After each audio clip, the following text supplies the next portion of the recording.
Hello, cephalopod friends alike! Welcome back to Wednesday night. Swimmer Sync 195 is underway, and we are here coming at you live with the latest battles. My name is Carnival. It is nice to see everybody again, and I am joined by my lovely co-commentator, Rocket. How are we doing tonight?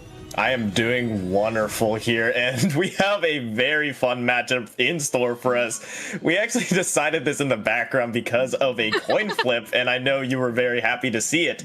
We got Freedom versus Oops all bow mains, and just like their name says, they're running quad bow.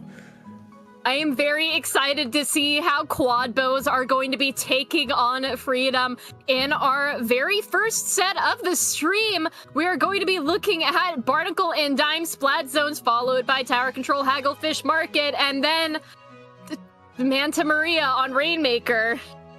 Wow, what a map.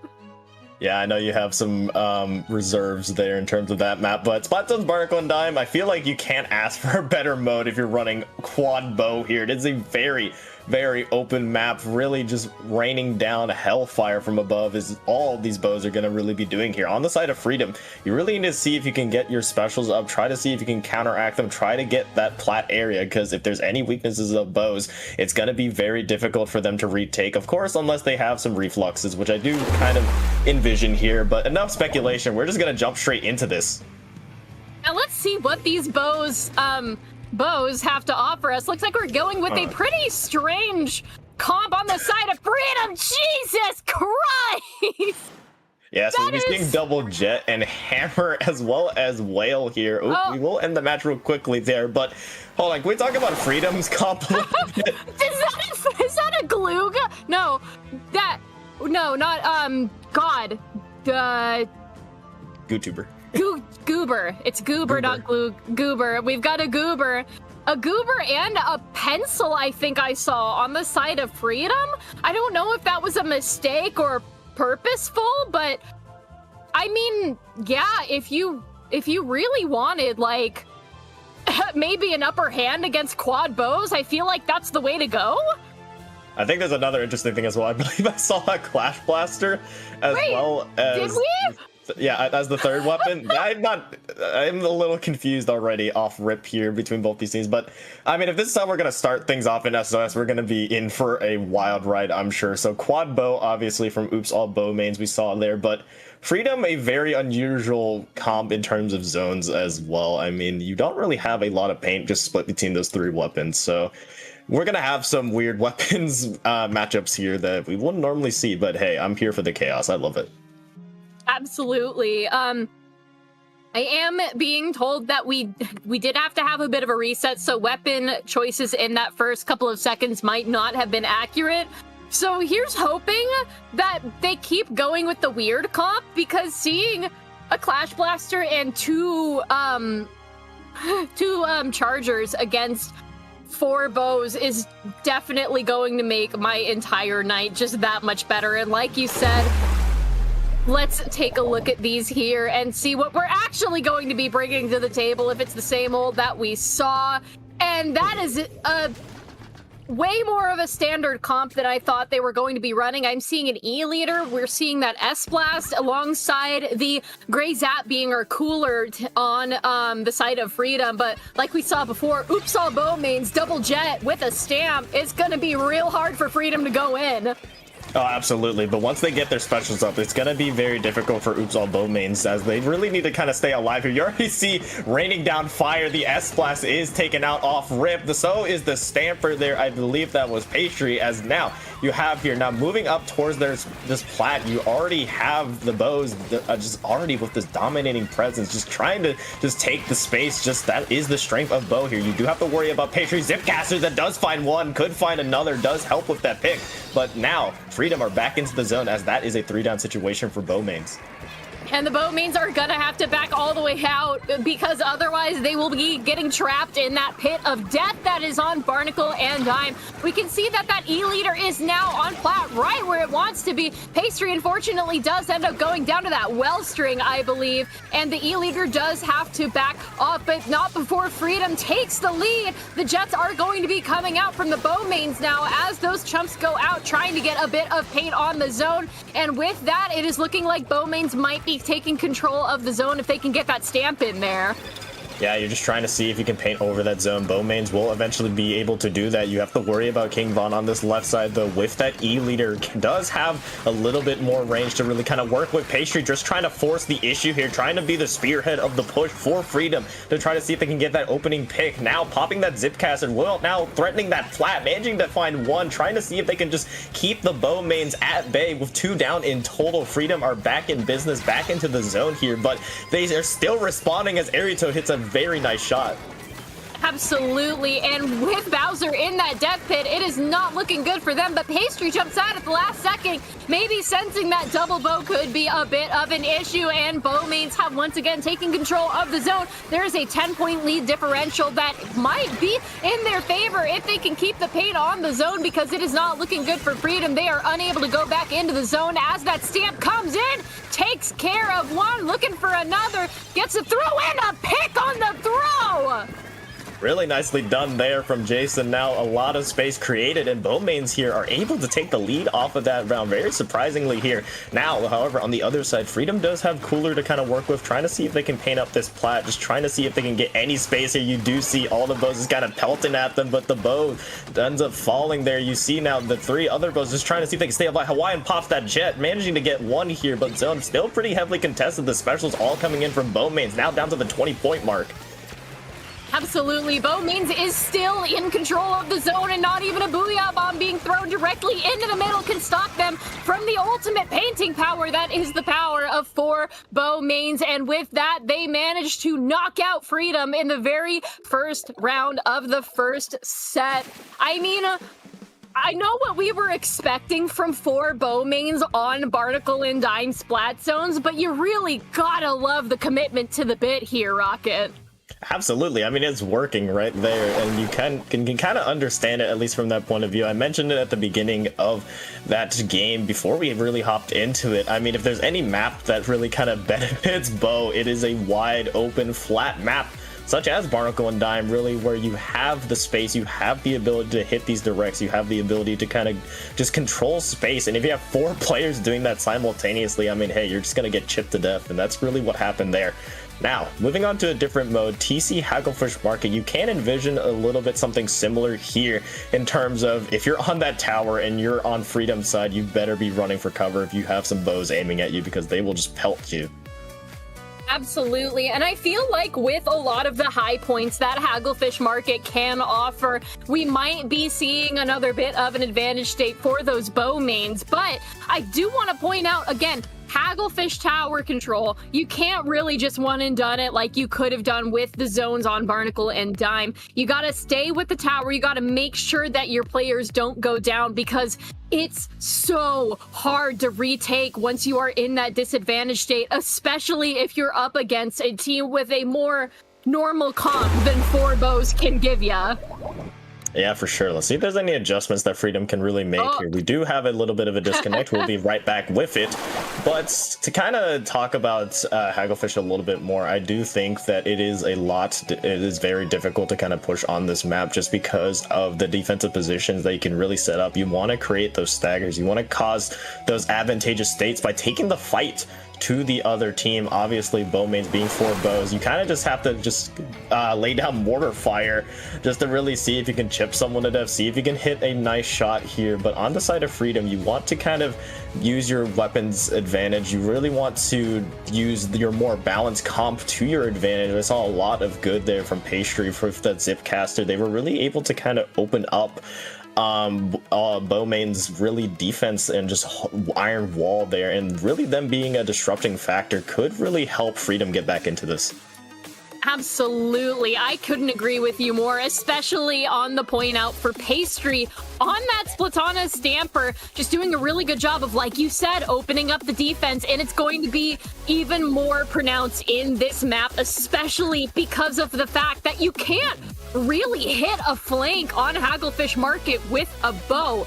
But I feel like you have so many more options if you are, say, a Splatana Stamper, trying to flank on the sides, and especially with that Zipcaster to get you, like, real deep into enemy territory. It's... The bows are gonna have to watch their back, that's all I'm gonna say. Yeah, and conversely, on the other side, if the bows were to run the same weapons that they've been running in terms of what type of bow, I mean, you still have that double jet, which has proven its value, really being able to get that opening pick that you would want. If obviously you're able to get that opening pick, you will have advantage, you will have that player up, and not only that, you'll be able to kind of take that space, which is really the strength of, at least the strength of Bowmains in terms of just trying to maintain that space and kind of cover the weakness of taking the space to begin with, but being able to take that space for free because of that initial pick that you will get from the jet is just absolutely huge, and what was able to get them that first game win. So it's really kind of up to how both teams are really going to utilize their specials. Remember, I believe Bowmains are not running any cooler. I don't believe any bow does have a cooler. Correct me if I'm wrong, but you will have to use that advantage for freedom there, obviously running that gray zap. I don't think any bows have a cooler. Bowmains in chat, correct us if we're wrong. I personally am not a bowmain. So just seeing these bows like absolutely going ham on everyone else on the opposite team has been very refreshing to see in, you know, the day and age of Splatoon 3's meta scene today, where you need a cooler, you need a heavy edit on your team, you gotta, the Frozen Pro, like, nah, dude, just quad bow. Quad bow is getting them. Yeah, and it's working wonders, not only for the meme factor, it is very entertaining to see. I mean, I don't think, I'll be the first to bet it's probably not entertaining for Freedom to kind of deal with here, but I mean, hey, to each their own. They're just going to jump back into it, though. Room has been remaked here, so hopefully no more interruptions. Game 2 awaits us. Let's see if there's any changes. Ooh, seems we have switched to the T-Tech, as well as the same comp on the side of bow. Means I am being informed by somebody in chat that there are no cooler bows yet, unfortunately. That is so sad to hear. But as we are going into this battle, like you said, Hellfire arrows raining down from above. Pastry is looking to try and take that flank, but does get stalled out by Bowser on that right side. As we see that stamp is already ready to be online and used, and we see a throw, and it's not really going to go much anywhere, but the Bowmains have taken control of mid. Yeah, and another thing to add is, well, not only the T-Tech switch over, but obviously the E-Leader going to Pen to kind of fill that cooler spot will give them a little bit more poking power. You do see 3 players down, though, from Freedom there with a nice jetpack right onto Pastry here. Luke now just on that tower trying to see if they can hold. You do have to worry about this S-Blast around the corner, kind of chipping away, but the reinforcements have arrived, managing to keep Luke alive. Luke with jetpack available as well in a 2-player down situation for Freedom. This is looking pretty good for Bowmains to kind of get in their first push, especially if Bowser is able to get that first pick. Absolutely, and now it is the checkpoint that you really need to watch out for. Hawaiian there on the elbow, getting 3 down. A triple inkjet kill is going to be huge for the Bowmains because they are already past checkpoint 1, and that canopy area that has caused difficulty on so many Hagglefish Tower games is nigh impossible to break because the Bowmains are already all over it. We are throwing out every single last stop that they possibly can to get that tower out of there, including the triple ink strikes. Pastry on the tower now does end up going down to a nice pick, and the double jet madness is underway.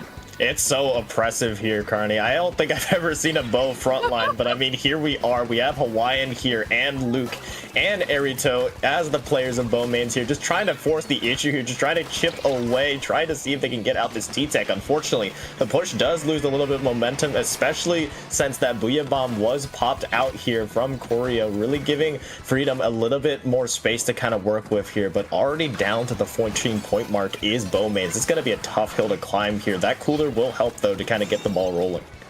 Absolutely, and I do want to point out we've got the Tri-Strikes and the Zipcaster ready to be used at any advantage state they can possibly get their hands on. Looks like that Stamp is going to get a pick on that Tri-Strikes just before the last Tri-Strike does end up going down. There's one down on either side now, and like you said, Freedom has not gotten a chance to get any sort of points in this situation. The bow oppression is just so high here. Pastry with that Zipcaster looking for a pick, gets shot down by the bows yet again. It is really not looking good for Freedom. They do end up getting a pick on the Booyah Bomb again. They are just absolutely non-stop.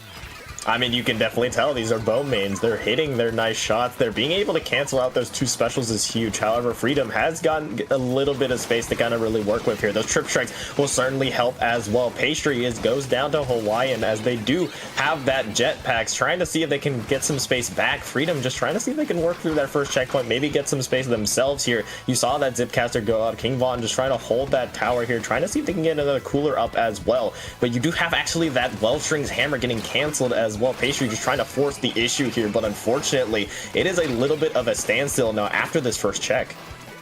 Yeah, it's kind of hard to tower dance when explosive sticky shots are being thrown at you from every possible angle, because oh my god, Freedom has not gotten a chance to even, well, they did get that first checkpoint just barely, but it is 50-14 now, and Freedom is not looking good. Less than a minute on the clock, about to tick down as Vaughn on the ground trying to hopefully get some paint for that cooler to be active. We see the Jet, Hawaiian's Jet, once again trying to get some picks, really not able to find much in just yet, but threatening that cooler just enough to where the members of Freedom have to wait to get their sippies. Of course, here, and this is where you want to be for bow mains. Just you kind of can just chill out on your side of the map. Jason just hawks that hammer, managing to find one. Really nicely done there. Also being able to just deny so much space with that Wellstring. Arito on this left side has the chumps available as well to kind of maintain that space. You do have trip strikes on the side of Freedom to really work with here if you want to make this push, and this push needs to happen now, right on cue. The specials go out, the trip strikes go out now with cooler as well. You want to be able to take these fights. You want to force bow mains into a stagger situation here. You cannot afford to leave them alive. You do have the S-Blast going down early. Pastry just on this left side, seeing if they can get anything going, but now overtime will lurk, and this is where it gets really, really scary. The jumps, the hammer flying on, so much artillery just being fired there. You see the trip strikes being popped as well, just to try to maintain, but still, the bow players now have to desperately jump onto the tower. Freedom here trying to make this last hurrah. It's just, it's Pastry, they're unable to jump in. A valiant comeback attempt, but still bowmain survive. Wow, it was way too close for comfort for those bowmains in that overtime push, but they did end up managing to just bully the absolute living hell out of poor Freedom during that. Oh my god. What an excellent showing of Bo's supremacy here. Like you said, never thought I would see the day that the Bo's could frontline and just absolutely sweep a standard comp off their feet. But you know what? Here we are, and good job to them. Kudos, honestly.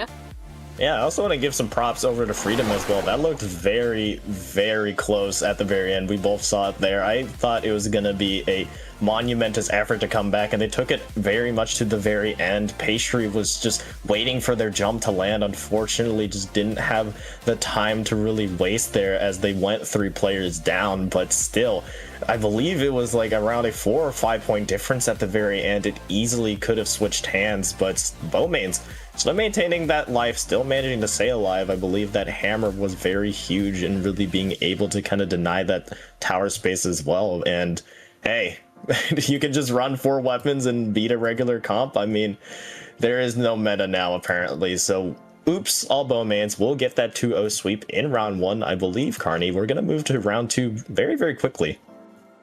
Absolutely. Our next teams are ready for us to commentate their glorious feat. That is right. It is time for No Meta versus Big Fat Sea Cows. Big Fat Sea Cows, a regular on most of the things that I personally have done commentary for. But I'm excited to take a look at what these maps and modes have to offer for these two teams. Going ahead, we're going to start our stage on Robo Ramen Splat Zones, followed by Undertow Rainmaker, and then possibly a Tower Control Ink Block game if we can get the game 3. Yes, and you know them, you love them, big fat sea cows. Let's talk a little bit about new meta, though, just for those not fully aware. I believe the current roster they have right now is a little bit of a pickup, Kamek being the captain of no meta, but you also have two players coming out from Requiem. You have Nada, and you have Aspas there, so just two players just really being able to kind of throw on, and that last player, unfortunately, I cannot pronounce that, but they are from Vive Roblo, if I'm not mistaken. Also on new meta as well, so it is actually half new meta, half Requiem there as that pickup, so a little bit of background there. I believe they're estimated around Div 4. You can pick and choose who there, but I don't know. In regards to how this matchup may turn out, Robo Ramen, very interesting map. Like all zone maps, has a point of interest to really control, and that point is the elbow. Oh, the Robo Ramen elbow zone, how we love you so much as commentators, spectators, and players alike. The number one hotspot to be if you want to get that sweet, sweet lockout, knockout. And that is exactly where I'm hoping we're going to be finding these teams trying to defend and push into, as we are going in pretty standard comp from Big Fat Sea Cows. But I do want to point out, we've got a bit of an interesting one. I'm seeing Dapple Nouveaux. I'm seeing Custom Blaster alongside the 96 Deco, I believe, with the Kraken. Yeah, fairly aggressive comps coming out from both sides, especially coming from the Big Fat Sea Cows. You know how deadly Neptune can be on that shot. You have that Viper, the Junior, as well to kind of really work with. And speaking of Neptune, they're getting that opening pick. Unfortunately, is traded out, but the trades will go eventually into the favor of the Big Fat Sea Cows. A 2v3 will be had, and they'll get easy access to that zone here. Lux almost has a hammer ready as well, as they kind of try to spearhead the push. Unfortunately, they do go down, and so does that Junior. 2 down on Big Fat Sea Cows means that Meta is looking to get that zone underneath their control. And it seems like 39 has that Reef Slider ready for picks, as well as the few torpedoes for Big Fat Sea Cows. Reef Slider going in, trying to get a pick, not really finding much, as Big Fat Sea Cows has once again taken control of the zone. Neptune is bringing out that Trizuka, looking to find a pick, not really finding much, as Sea Cows are still in control of the zone. Meta's gotta be in that zone, and soon, because that timer is almost down to the single digits. Yeah, and you kind of want to hurt there, because the Dapples could have had that Reef Slider. They did use it earlier. Now 39 will be able to get another Reef Slider, but they take a hammer to the face there. Now really giving new meta a little bit more space to really work with, yes, but still the lead is very much in the favor of Big Fat Sea Cows. Nada will find one onto Neptune there. You do have now new meta just trying to see if they can stabilize a little bit, which they're being able to do here. Now they are the aggressors. They want to push up this elbow with already losing your Dapples here. It's going to be really difficult, but Nada will try to even up the odds. And we see Nazir here on that Kraken, looking to push forward into that area and to try and get the paint back on the zone, as they are being pressured from Sea Cows coming up into the elbow. They end up losing control. 2 down on Meta now, and Sea Cows are in control of the zone once again, but they have a 66 tick penalty to work through if they want to knock out Meta. 8-37 lead differential is very high, but Meta is still in the game now. 1 down on Sea Cows, 2 down on Sea Cows, as Meta takes control of the zone and pushes back up into that elbow. They are once again the aggressors here. Yeah, only halfway through the map, and so far a lot of points have been scored from both sides here. Nazir somehow finds Neptune at the end of their Kraken, unfortunately does go down there, as Mini finds one onto Nada. The Reef Slider comes in from 39, finding one. Can they find more? No, Lux will be able to kind of clean that up, but with Mini's cooler here, you have Big Fat Sea Cows and a great opportunity to kind of push in. Lux has that hammer ready, trying to see if they can get anything out of it. They won't, but 3 players in total fall for new meta, just left to Nada here to try to see if they can hold for dear life. Unfortunately, that blaster won't be able to paint much, as Neptune will clean up those 4 new meta members. Neptune now with that Zuka being popped as well, managing to find Kamek there. That's a huge pick. That cooler will now be delayed here for new meta, especially since they did lose their Dapples as well.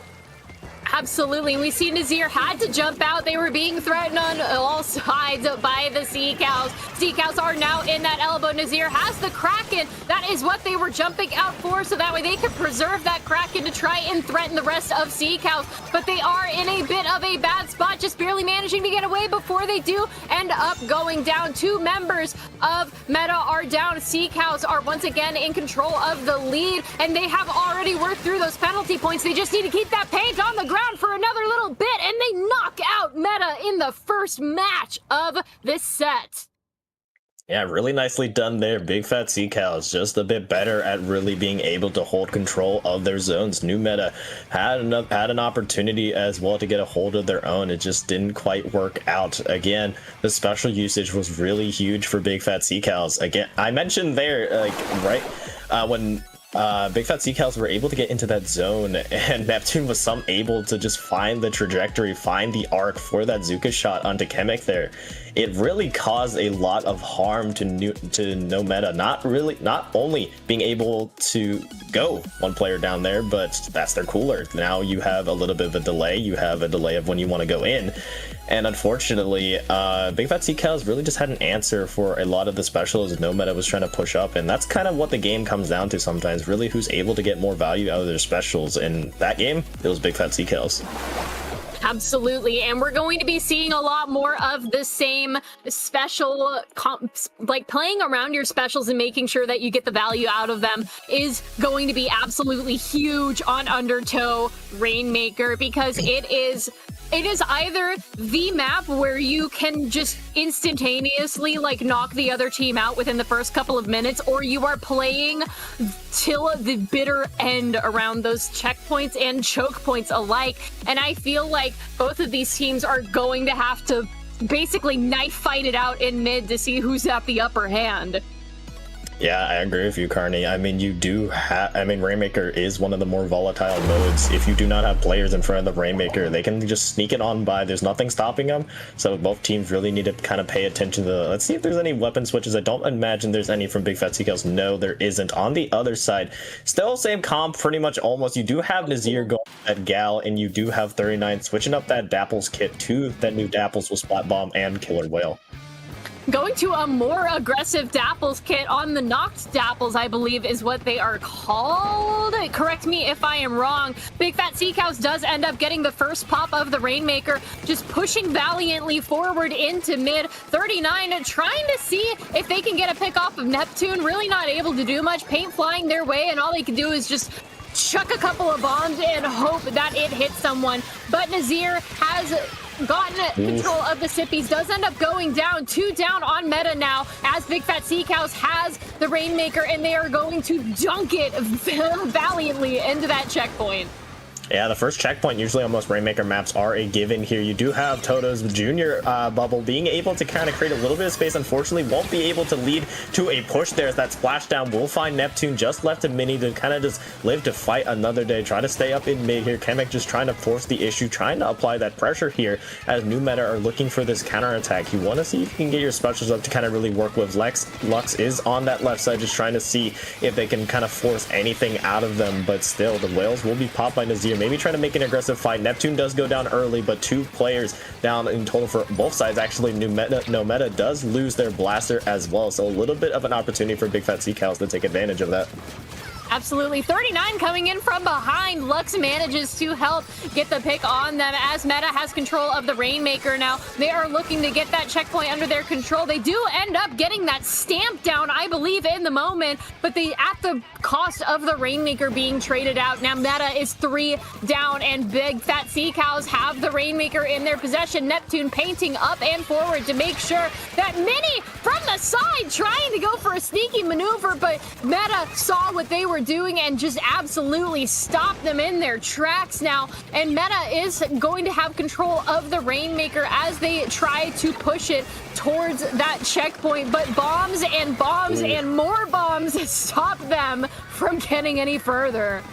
Yes, you do have big fat sea cows with advantage here. So much space to be had, especially you see how far up Toto is. 39 and Neptune trade out each other. Really nicely done there to get that trade to even begin with. You do have a little bit of a skirmish on this right side here. A 2v2 will be had now, 2v1 to be had. Trades just going left and right. Neptune here last alive, just trying to see if they can lift a fight, and they're just running for the hills, trying to see if they can cause a little bit of a distraction here.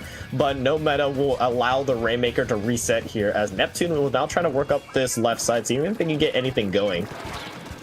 Now looking to get a pick on Nada here, does end up jumping out before Nada can get a pick on Neptune instead. Comic now has the Rainmaker, looking to get that checkpoint underway, but with a lot of ink flying their way, they do end up going down, and that is a wipeout for no meta. This is huge for the Sea Cows. The Sea Cows are going to pick up the Rainmaker soon and move forward. The sodas are out. The specials are incoming. And what a nice Zuka pick on Nazir from Neptune. Yes, unfortunately, though, the Rainmaker will be dropped, so a minute 35 remaining, still fairly close between both sides. Obviously, the advantage goes to Big Fat Sea Cows with not only that checkpoint pop with that lead as well. You do have no meta trying to see if they can force the issue here. Neptune dies to 39's bomb. Really nice bomb placement here. 39 trying to see if they can help out in fights as needed. They do have the paint ability and the players to really take this left side. If they're able to get this checkpoint, it'll be really huge for no meta to kind of really work with. You see the bombs just being placed here. Kemek has to just dodge and weave, managing to get that Rainmaker check before they are taken out by Lux here. A minute left, still very, very close between both of these teams here. Still some time for no meta to really work with, especially if Nazir can go huge here. They do help in cleaning up that fight. Mini just tries to see if they can buy some time by resetting that Rainmaker, but now no meta has a great opportunity here. And using that opportunity, they do end up taking the lead now, and they are still going around that U-bend. They are faced with Neptune, and they do end up going down. Meta 3 down now, but it is a little bit too soon. 54-39 now, and we are looking at a huge fight over by this checkpoint. Just both of these teams just trying to get control of this Rainmaker, and it seems like Meta is going for the kill. They're going for the podium. They do end up going down, but that is a huge blow for Sea Cows. Sea Cows might not have enough time to take this back 5-54. And that was huge there. You saw 39 really just holding the line in the back, managing to shark, giving the jumps for Nada, I believe, to really, Nazir really, to kind of just move in. Now, with overtime looming, there will not be one, as actually you saw the Rainmaker dropped with Neptune being the last one alive. No meta, even things up, and hey, we have a set now. We have a set indeed. Let us take you guys to the coveted game 3 of this set. Meta was on the back foot time and time again during that entire set, but they're just glorious one push past the onto the checkpoint, past the checkpoint, the bloodbath at that area, and 39 swoops in, grabs the Rainmaker, and just basically makes it almost all the way to the top of the podium, giving Meta a huge win over the Sea Cows. Yeah, that was a much needed win for no meta there to kind of really work with. Now we move on to a very interesting map, TC Inkblot Art Academy. Now, I always say this map attacking is always just a uphill crawl the entire way up, so really gonna have to go down to these very tight fights. Really, you have the frontline weapons, you have 39 from one and Lux on the other to really kind of just take this space. Obviously Neptune is there as well to kind of just see if they can force the issue, force these fights, but we did see there how volatile this game is, especially on Rainmaker. All it takes is one push. All it takes is one push, one stagger, one snowball, and it can go absolutely out of control. And I share that similar statement, particularly on this map, given how pretty commonly we do see staggers happen just because of the nature of this. Obviously very defender sided in terms of space, but if the attackers are able to kind of take some players out, really maintain that space, and especially that bats area, you're really able to force staggers pretty well.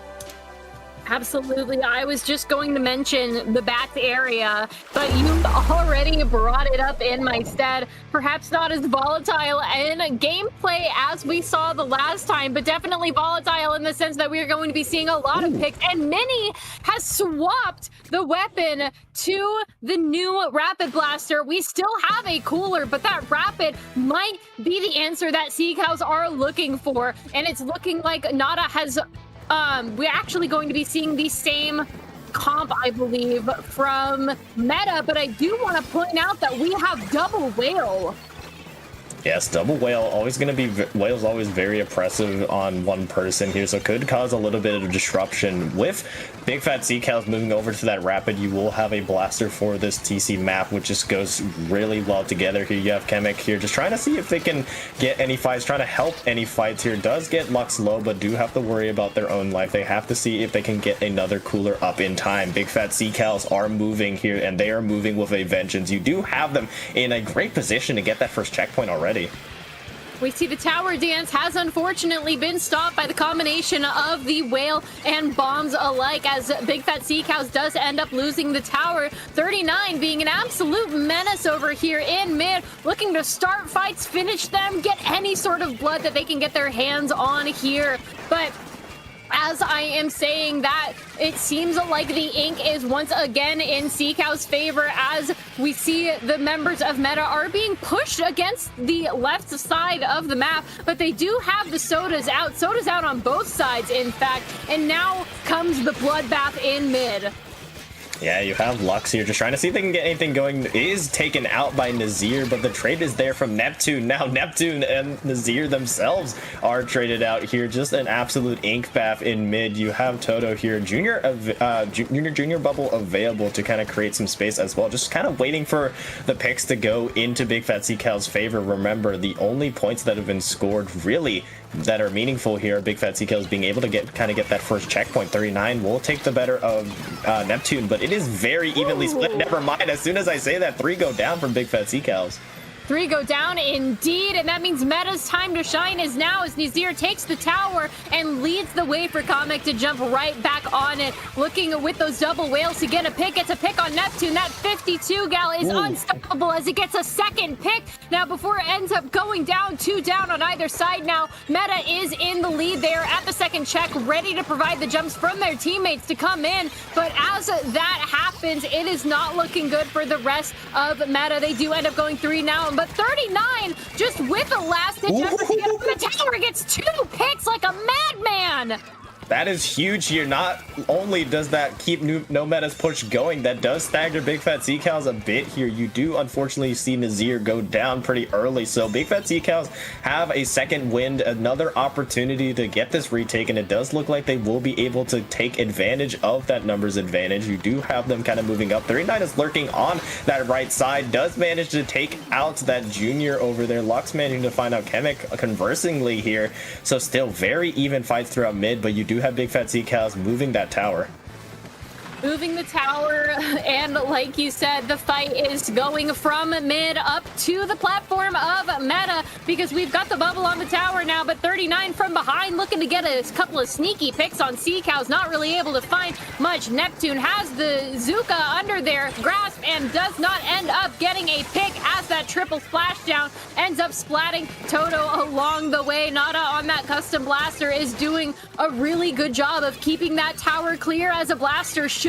2 down on Meta now. Lux on the tower before having to jump off due to bombs, and it's looking like that tower is going to be stalled long enough for Meta to get back on their feet. Yeah, you do have basically only a minute left in this match. You're still pretty even between both sides. That first checkpoint being popped from both sides already, so it's really going to come down to who's going to win that critical fight. Obviously, No Meta here have a little bit of time to kind of play with. They are in advantage. They have lead as well. Really nice shot by Nada to take out Toto. They're traded out, though, on the other hand. And despite having that lead, No Meta are obviously going to try to push that issue, trying to see if they can get any more points on the board here. But the specials are coming out, especially Neptune Zuka, something you have to worry about here. Kamek almost to another cooler as well, going to be very huge for this fight. You do have a 1-for-1 trade, but Keely, Big Fat Sea Cow's cooler is taken down. And with 30 seconds left on the board, it is now or never for Big Fat Sea Cows. They need to get that lead in their favor if they want to win this set, but Meta's just incredible ground force in mid is keeping them at bay. They are staggering just a little bit here. Mini trying their best on that blaster to get rid of Nazir, gets a Sodas out, which is going to be huge for this overtime push. And speaking of the overtime push, it is starting right now. Toto popping that bubble on the tower as the tower dance begins. 2 down on Meta now. It is looking like they might be able to pull it off if they can just get past this tower. But Meta grabbing the tower and confirming that No Meta has won this match. Really nicely done to sneak up onto bats. That's where Blaster shines, in these angles in overtime, completely denying the tower, being able to kind of walk up there just by the presence of Blaster, being able to chip those Big Fat Sea Cow members away and claim that. Really huge from them, as that looked very, very poised for Big Fat Sea Cows to kind of push through that and get that overtime push, but in a very, very close set in a reverse sweep. No Meta will take the set 2-1. What an incredible match. No Meta was just really having a rough time during that first set. The Sea Cows were nigh unstoppable, just knocking the other team right off the bat. But then Meta comes in and they learn, you live and you learn how to play around the weapons and the specials of the opposition. They did a very excellent job. 39 in that second match, just getting that sneaky Rainmaker all the way to the podium, and then fighting for dominance in the last match that we saw on Inkblot Tower Control, getting a really solid early lead, not early lead, I'd say, but a really solid lead that did actually get them to the very end after Big Fat Sea Cows had started that overtime push. They really just grouped together and were like, all right, we're ending this now. We are moving forward. For sure. And ring the ding, Justin. They really forced the issue there and really were able to kind of end that overtime push. So really nicely done from them. We'll be taking, I believe, a very short break before we take a look at our final groups matchup between Anxiety Society versus Pluey. Their Q3.1 will be our last group match. But before we get to that, we'll be taking that aforementioned quick break. So we'll be right back for the continuation of Swimmer Sync 195.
Welcome back to Swimmer Sync 195. We are still here and we are looking at our round 3 in groups. My name is Rocket of course. Joining me is Carney. We're still here, we're still alive, and we're taking a look at Anxiety Society versus Pluey.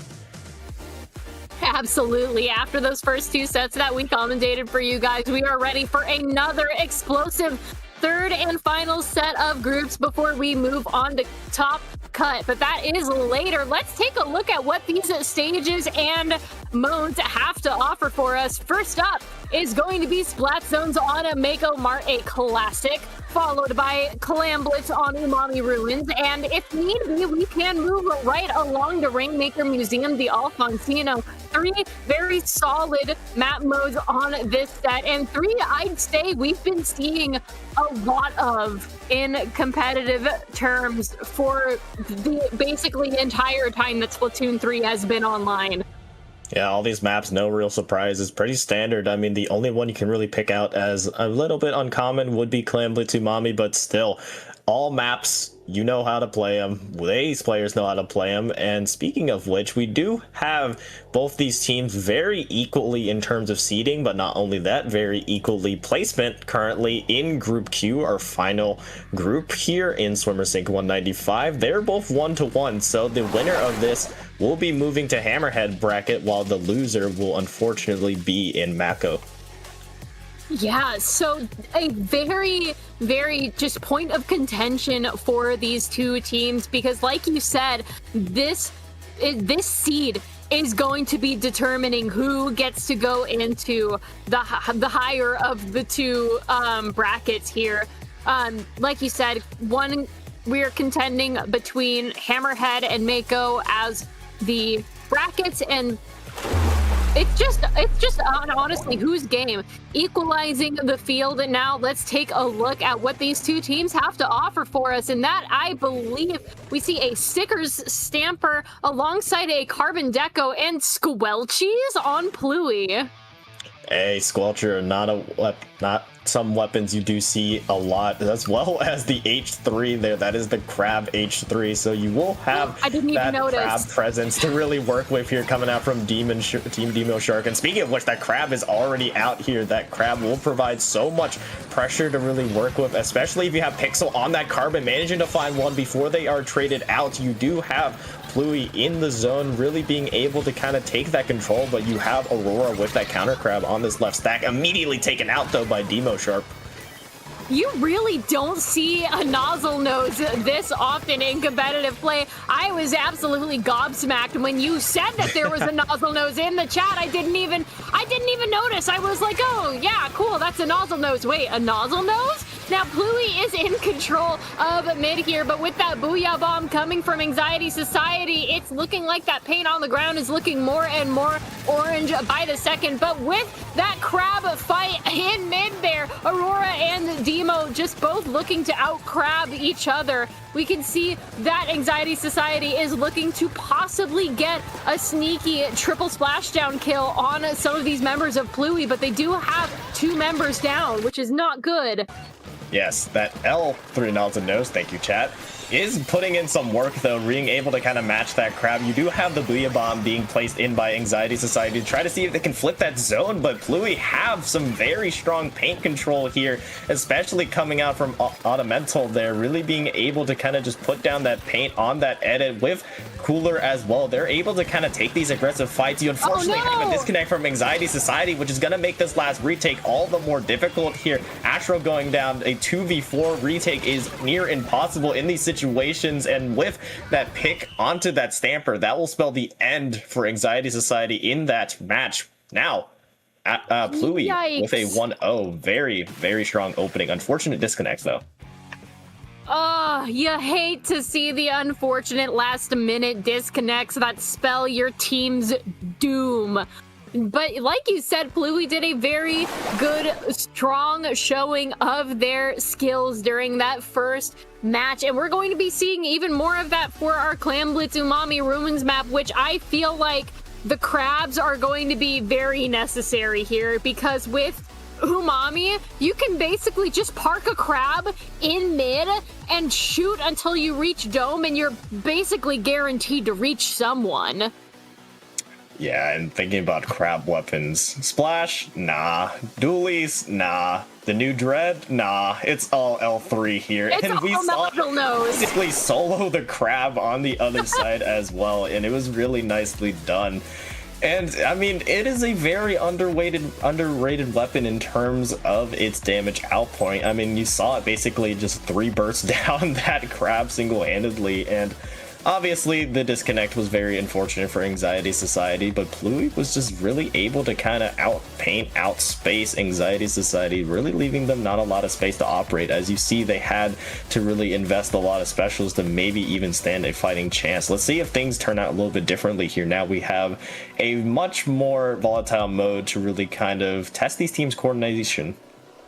Absolutely, I couldn't agree with you more. Just, I'm still reeling from like the 3-shot down nozzle nose crab power. Nozzle nose mains, y'all scare me, and I never ever want to meet you in battle affectionately. But let's see if we are bringing that nozzle nose back for this Clan Blitz match. Let's see if any of these comps have changed. It's looking like we're bringing back, bringing the 96 gal. The nozzle nose is making its glorious return, but I do want to point out the Squelchies have turned into the custom Squelchies, I believe, giving Pluey and that carbon roller access to chumps and squid beacon, which is not something you want to see if you're Anxiety Society. Yeah, having a carbon and having beacons on the other side is very dangerous. Luckily for Anxiety Society, Pixel is dealt with here. You have a little bit of a crab battle here happening on that right side.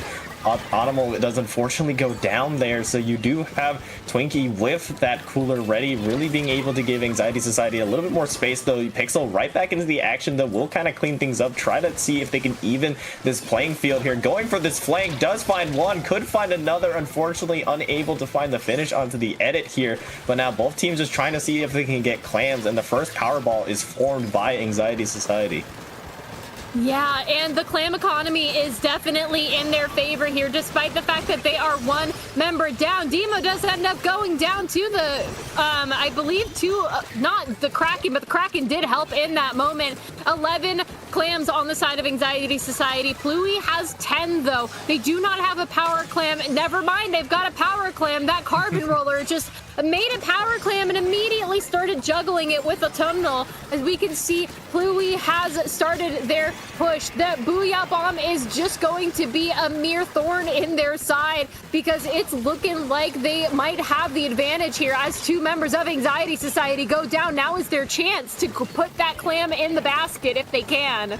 Yeah, that crab was shredded through here, but a path that is being opened now by chumps as well as Pixel managing to find one, unable to find the second, but space and presence has been created. Now this first push is gonna hurt a bit for Anxiety Society here, as you see the members of Pluey just trying to run for some clams to fortunately go down here. Demo Sharp unable to really get into a position here. They could potentially make a nosedive, but smartly decides just to maintain control in mid, trying to see if they can get up that crab, which can be very dangerous in keeping Anxiety Society very clumped up on this elbow area.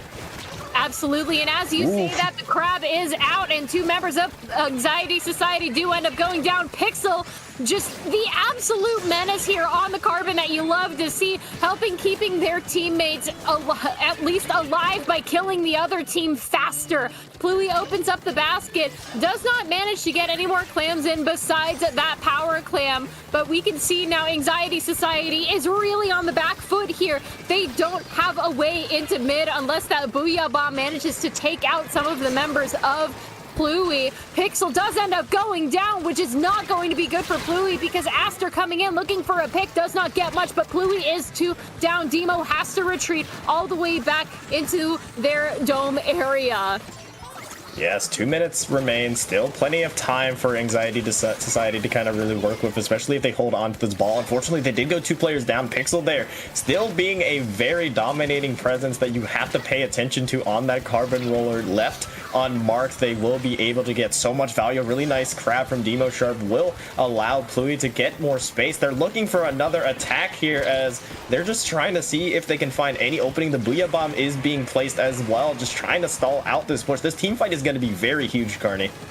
Absolutely. All of the power clans that you could possibly dream of are on Pluey's side right now. Pixel does end up going down, which is not going to be good, but we see the barriers broken. 2 down on Anxiety Society, but Pluey does have 3 of their members down while the clams have gone into the basket somewhat. The clam basket is once again closed, and now Pluey has to move forward again and keep Anxiety Society on the back foot. And I do want to point out we are less than a minute left until this match ends, and Anxiety Society has not scored a single clam in that basket, but that might change if they can move forward as one and coordinate their specials enough to get a couple of those power clams that they are building into that basket. I mean, Pluey has really done a nice job at holding this mid control, not really giving Anxiety Society much space to kind of really work with here, but finally, some space is had by Anxiety Society, and that scoreless streak will end here. You do see the points going in. You did see Aster's Booyah Bomb go out as well to give them even more space. More clams will follow in, but it's not enough to take the lead here. Aster does find some more clams, just trying to see if they can get it in. Just 1 clam away. They do manage to find that lead in the waning seconds of this. That is huge for Anxiety Society, who now have completely turned the tide of this game. 8 seconds remain till overtime here. Ball is in your court now, Pluey, as overtime looms. Overtime looms indeed. We are going into that overtime push right now. 3 members of Pluey going down, and with that, Demo has to grab the clam and get the hell out of Dodge because overtime is halfway from being over, and they need to push now if they want to wrestle this lead back underneath their control. With the members of Pluey going in for a last-ditch effort, it's not looking good, which means that Anxiety Society in that incredible push do end up taking this game right underneath Pluey's noses. I mean, it's only right that it would go to a game 3. Like I mentioned, these teams just neck and neck in terms of seeding, neck and neck in terms of placements, and now neck and neck in this group match. The one to decide who makes it to Hammerhead, the one who will fall to Mako, will all be decided in one game here. A lot of stakes do live on this game, and it will be Rainmaker Museum. Now, we saw there how well Anxiety Society were able to bounce back. I was talking about how they were unable to really get a push into mid up until the very end, and once they were able to, they made it hurt. Those specials came in very opportune times, especially Aster's Booyah Bomb just really being able to create so much space for Anxiety Society to work with.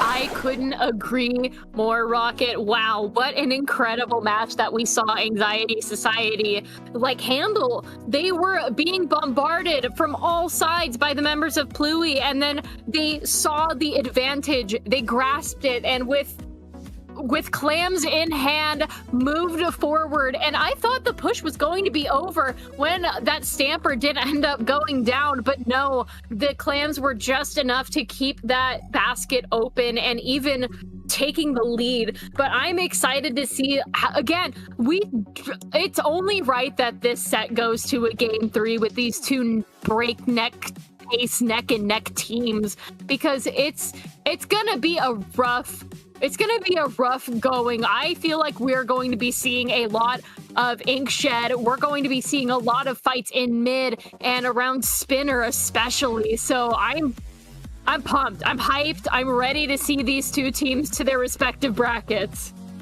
Yes, now with these brackets on the line here, what will these teams kind of bring out? We kind of saw some similar stuff from both sides. I mean, obviously you still have that L3 Naza nose for that crab. You do have the return of that carbon from Pixel from Pluey as well, and that was what won them that game 1. They were able to kind of create so much space for Pixel to really work with, and that's what you want. That's what you want. You want to get your roller into these advantageous positions, and that was what was happening for most of that Umami game. It was just very unfortunate at the end that Anxiety Society were able to rally. So let's see if there's any major changes. Aster will decided to switch kits, going for Zipcaster on the other side. Don't think there's many changes. Bree, though, will be going back to that other kit with Splat Bomb and Wavebreaker.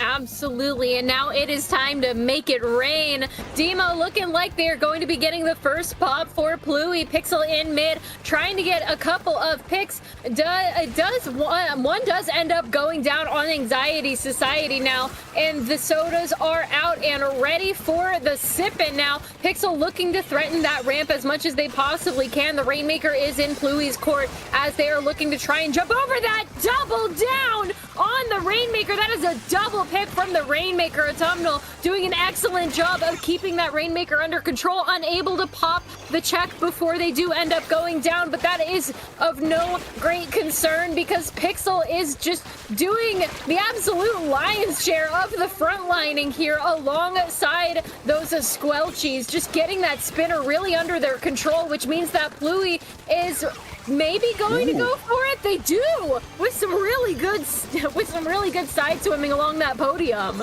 That was really nice patience from Autumn there. If they went up there, they would have been shredded by that other edit. So really nicely done as well. You will get these little bonus points, but with that push, Pluey goes 3 players down. Bree left to run for the hills, unfortunately isn't able to get out. That is a delayed wipeout, now giving Anxiety Society a lot of space to kind of work with here. They will kind of work up this mid area now, trying to see if they can get this checkpoint. Just need to win this team fight, and they'll be able to kind of put themselves at a much more even position. You have the Pixel on this flank though, and it will lead to Anxiety Society dropping that rain as 2 players fall here. Really nicely done from Pluey to kind of return the favor, but I mean, you do see Anxiety Society getting these picks that kind of just stabilize.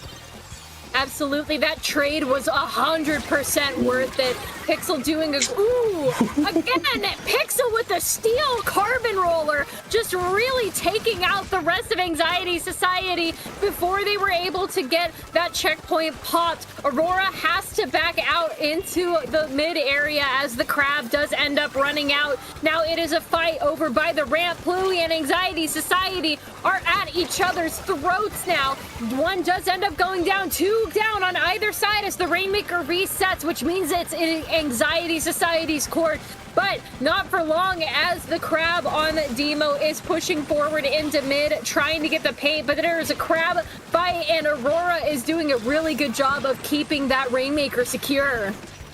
Yeah, still a lot of the match to be played here. Pixel still trying to just get these kills, unfortunately is taken out, but you do have Anxiety Society now with a 1-player advantage, just trying to threaten this jump area. Aurora has a potential play here, but Demon Shark is right there with the counter there. Really nicely done. Crab is almost available as well as Aster tries to stabilize things with that Booyah Bomb. Unfortunately unable to, but still Anxiety Society has had 3 or 4 attempts to get this checkpoint, but no dice as Demo still holding the line here, holding the wall. You shall not pass with that crab. Now you have Pluey in a little bit of a better position to kind of work back into mid.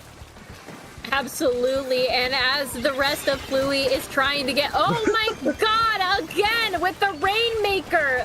Anxiety Society is going to keep trying this until they get it, and they finally, after so many attempts, break through the checkpoint, which means they are a little bit closer to breaking that lead differential and getting it under their control. Now we can see that the S-Blast is looking like it's in a good spot, looking to paint for that Booyah Bomb, does end up popping that Booyah Bomb right in the spinner, does not end up going down to Autumn here, but as Pluey has control of the Rainmaker, Pixel from behind picking it up and trying to make a mad dash into that platform. The Anxiety Society is in a bad spot now because Pluey has moved that Rainmaker all the way back to their ground. Really nicely done by Pixel here. Not only have they been able to get these huge kills, but now just like that, Pluey are back into mid here in a much better position where the Rainmaker isn't directly threatening him. They have a little bit of space to kind of breathe around. 34 seconds left. You have Crab available from Anxiety Society, really just trying to see if they can get anything going. Demo Sharp will help get that pop onto the check here, but onto that Rainmaker shield, but not really any pressure for Pluey to make that move. That Zipcaster will be canceled out here. The waning moments of this set, 15 seconds left. You do have the pick onto Pixel there to really move move up with here. Booyah Bomb is available coming out from Astral with Cooler being placed now. This is the time you want to fight. You want to take these advantageous pushes now. Eventually someone will pick up that Rainmaker. It is Twinkie there. They're being threatened out by that crab. Aurora will pop their own crab, and here come all the specials from both sides. A double burst bomb though from Pixel. Who else at the very end will deny any comeback attempt, deny any overtime, and Pluey will hold on with a 2-1. Pluey is going to be going into Hammerhead, while unfortunately Anxiety Society does end up falling to Mako. What an incredible set from these two teams. And like you said, I feel like Pixel was really the star of the show during that last during the Rainmaker match, because oh my goodness, it had to be the Carbon. It had to be. Because the Carbon goes in, gets pick after sneaky little Carbon pick, picks up the Rainmaker, sneaks by Anxiety Society, which allows Pluey to push them back, to push back into mid, which in turn I feel gave Pixel a little bit of a shot to do that little sneaky flank and then just end the game then and there. They were not going to have what happened to them in Clan Blitz happen again. Absolutely. I mean, Pixel had a lot of moments there, from swan diving from the top rope to deny that checkpoint, at least for a bit, to, like you mentioned, taking the Rainmaker, really be allowing the rest of Pluey to go into mid, and then the double burst bomb straight onto the Rainmaker. Really nicely done there. Securing Pluey, that upper bracket, being able to go into Hammerhead here. Anxiety Society will go to Mako, as that'll wrap it up for us at groups here, but don't go anywhere. We'll be right back for the first round of Great White here shortly, as we'll be taking a momentary break, but we'll be right back.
everybody, and welcome back to Swim or Sink. We are coming at you live from the Great White Bracket, round 2, in fact, because it's a little funky this time around. Lots of teams have joined this SOS, which we are eternally grateful for. Let's take a look at the teams that we are going to be commentating for you during this first set of Great White Envy versus Laniakea.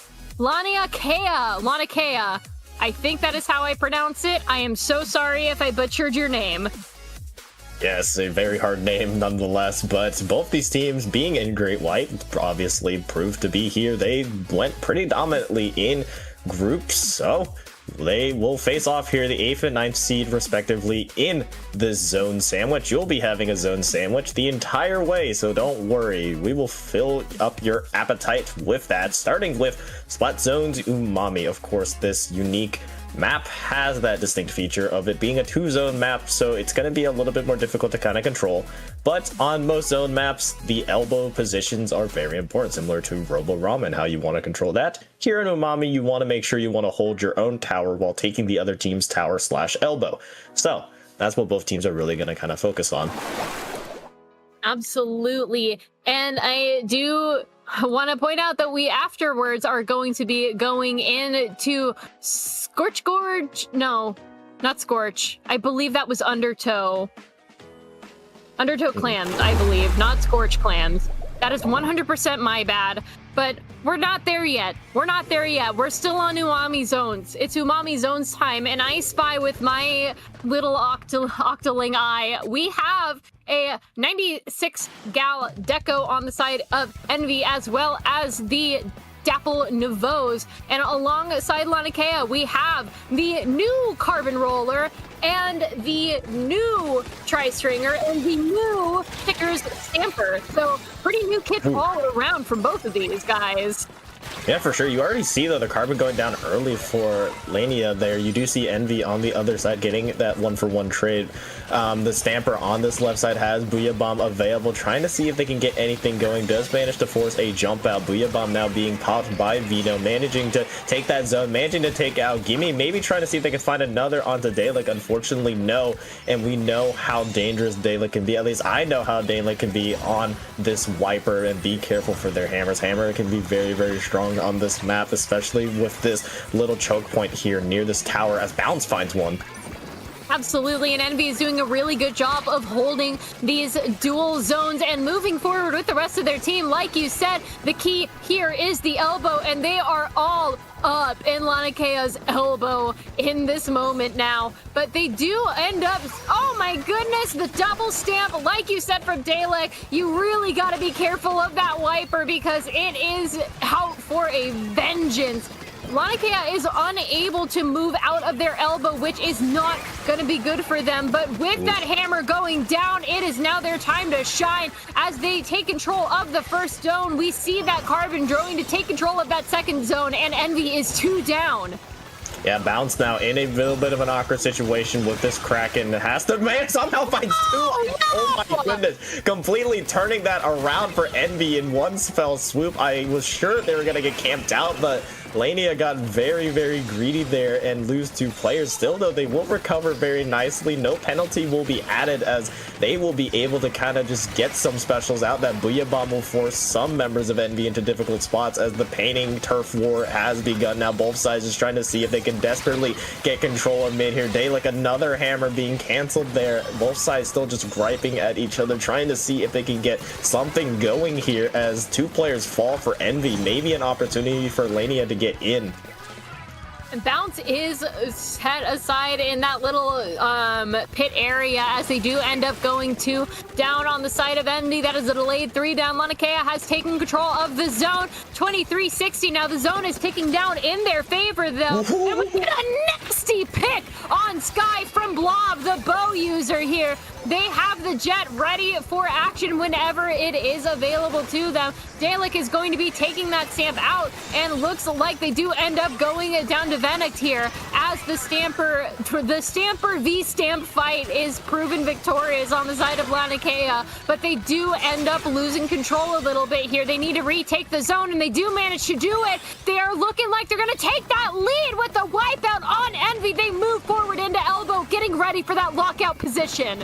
Yes, not a lot of time to really work with here for Envy. You see the players just diving in desperately. Dalek on this right side unfortunately goes down. 2 players fall in total. That is your front line gone. Just the pen remains, and it will not be enough for Envy as Laniakea will manage to take game 1 in this best of 3. Remember, loser out, winner moves on. It is all on the line now for Envy as their backs are against the wall.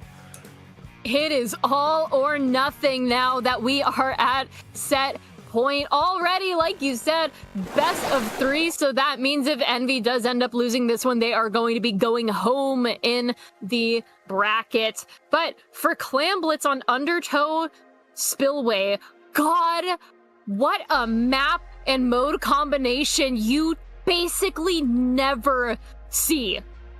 I feel like I never see this. Absolutely, yeah. You typically see, oh, is it Scorch Gorge? Okay. Oh, is it Scorch? Getting word that it is Scorch Gorge. It is in fact Scorch. Yeah, I mean, you don't see Undertow Spillway with Clamblitz. Okay. So, crisis averted for those that are a little bit confused. We will be going to Scorch Gorge, a much more common map mode. Typically seen on Rainmaker as well, but Clamblitz is a nice one on it as well. Really kind of stresses that mid tower control, really kind of stresses team coordination that always Clamblitz kind of asks of teams, and we saw it similarly in the previous set. We commentated how things can change on a dime here. Let's see how this one goes as game 2 awaits us. Envy have to win this one. They have to win this one if they want to force a game 3, and it's looking like we're not seeing much in the comp switch scenario here.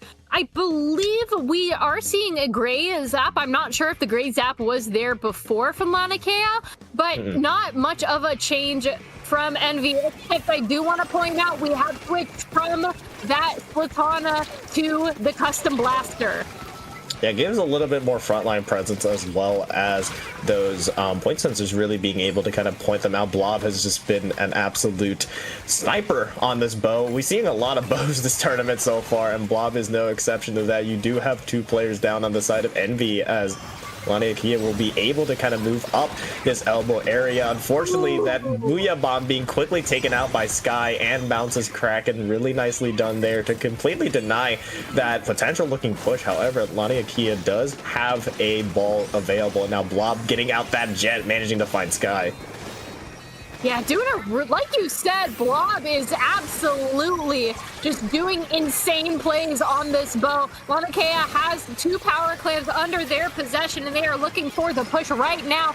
If that Booyah Bomb manages to get a pick, which it does not, Venek has the ball in their possession now. Looking for some sneaky ledge picks like you want to do on that Stamper, as we can see the fight in mid ensues to end up going down on Laniakea. Their push will have to wait yet again as it has been denied by Envy. Bounce now on the Kraken, looking to get a pick on anyone they possibly can, but they do end up scooting right back into that pit area.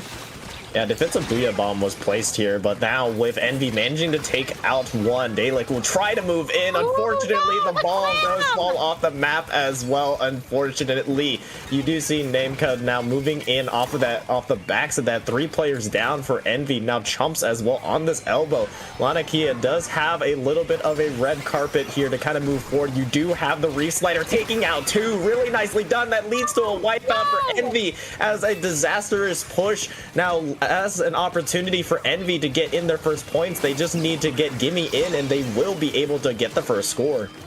They do indeed get the first score, and with 2 down on Laniakea, it's looking like they're going to be scoring even more as the clams fly into the basket. We are already past the 60-point mark, which is where you want to be for that first push, and they still keep going. That Kraken is going to be out threatening Venek over here as the clams are unstoppable now. 2 down on either side, but Dalek is pushing it all the way to 23. What an incredible first push for Envy. They are looking to get even more clams in the basket, and they barely managed to squeeze another 3 and bringing them down to 14. But with that, it's looking like it might not be feasible to sustain this push as they build a power clam, throw it to Sky, and with that, the barrier is back up, going from 100 to 14 in a single first push with 2 minutes left on the board. Laniakea has to get it together. I mean, remember, this was all set up because of that wipeout that Envy was able to create off of that double from the Reef Slider, and then the cleanup on the rest here. A lot on the plate of Laniakea to kind of really move in here. 2 balls still in the hand of Envy as well, and they know that no lead is safe, so they might just try to see if they can force the issue here. Gimme as Reef Slider available, trying to see if they can threaten this elbow area. Nice jump out as well to avoid that wiper here. You do have a little bit of an opportunity for Laniakea to kind of move back in, try to see if they can take the fight to Envy, because they definitely need to. They're really nicely done by that Carbon name there to really get that opening pick, but with 3 specials on the other side, Laniakea have to move very cautiously.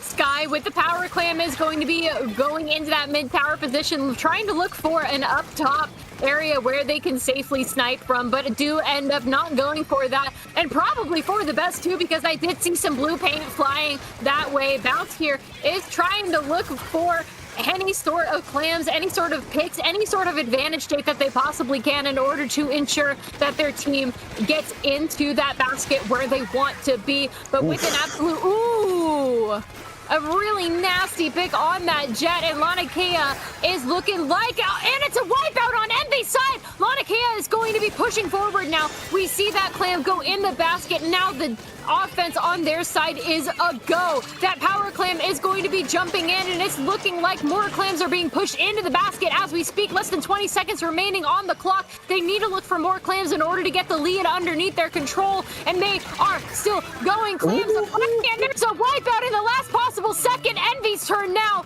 to possibly get an overtime lead, but with that, Laniakea just barely missed the lead. Yes, and with that push, unfortunately, spells the end there. Blob just 1 clam away from getting a ball there. Could potentially have led to something else if a couple more clams would have went in there for Laniakea. We would be looking at this completely differently, but unfortunately, that spells the end of them for that, as Envy ties it up. Now we're moving to game 3, Splat Zones, Hagglefish. This map and set have been neck and neck, and we'll be going to the old classic sandbox of Hagglefish Market. That's right, and like you said, we are experiencing a top-tier zones sandwich during this entire bracket, so I hope you guys are ready for some zones, because we've got some zones to fill your appetite up. Like you said, absolute sandbox of a map here, Rocket, on Hagglefish Zones. I'm excited to see how these 2 teams are going to be throwing their weight around, is coordinating their specials, and how they fight their fights, because with how neck and neck these 2 teams have been, it's honestly going to go either way, especially, of course, sorry, I just noticed right above your head, Rocket. Are you seeing what I'm seeing here? Yes, I do see something up there. Yeah, that's very interesting. I don't know when it got there, but it's at 9 now, so hey, it's chilling up there. So hey, we might be seeing that get up pretty soon here if we are gonna have a very, very interesting map coming up. But of course, we'll take a look at the kind of comps that were ran there. I want to take a little trip down memory lane of what they ran. I mean, we do see the Carbon come out, and normally Carbon does struggle a little bit on Hagglefish Market just by the nature of the flanks are a little bit hard, as they're kind of very linear, kind of hard to really get some value if the other team is watching you. But I do love the Chumps kit for this, especially we'll be able to kind of take space with it in mid, really giving you a little bit of an opportunity to move in, kind of similarly to how Missiles or Whale would kind of disorientate. Chumps do fill that similar void of just being able to kind of take space with it and maybe set yourself up for some opportunities.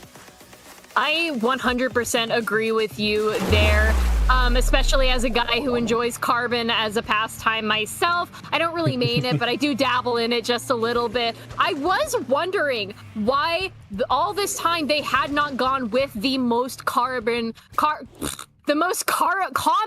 Carbon kit, the one with the Trizuka that we're all thinking of. But seeing this map and mode on the list, I am for once glad to see Super Chumps in my life on a Carbon kit. And now the zone is underway. We are seeing paint being flying from both sides now, but it seems like Laniakea might have a little bit of an advantage here. That Carbon is already trying to play. Yeah, you do have them just both trying to see if they can just desperately paint over this map. Blob will be able to get that jetpack already, trying to see if they can get some value here on this flank side. 3 players in total from Envy fall. It is just the Kraken left. Unfortunately, they will get taken out, and that is a delayed wipeout for Laniakea here, already setting themselves up really effectively here. You do have the chumps as well from Name. Really an opportunity to continue the stagger. The Booyah Bomb finds 1 in bounds, and this stagger can be really huge, Carney. You do have 2 specials on the other side, but you have Name as well, just being able to continue taking out players. Namaka did get a really good pick on the member of Envy that they did end up picking there. And we see that, unfortunately, the Grey Zap has come out now.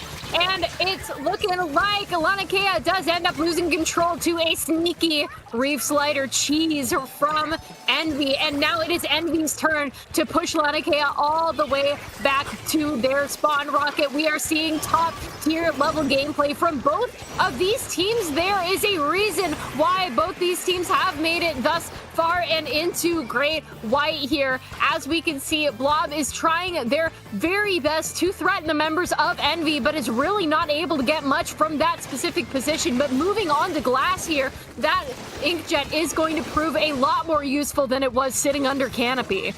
Yeah, Namaka will be flanking on that right side with that Carbon here, but you do have Envy still maintaining possession of that zone, still holding it on for dear life. Namaka moving in, unable to get that pick, but still at least forcing that player out. Now with control in the zone, at the very least, will force the penalty, living to fight another day, still trying to keep that lead here. They will try to desperately and fight and hold to the bitter end for this zone. They like almost do this splashdown here, trying to see if they can just stay alive here, but Laniakea will manage to take control of that zone and will get a little bit of advantage here, but Dalek says no, trying to just hold on here. They will find her shot, and just both sides here just trading blows.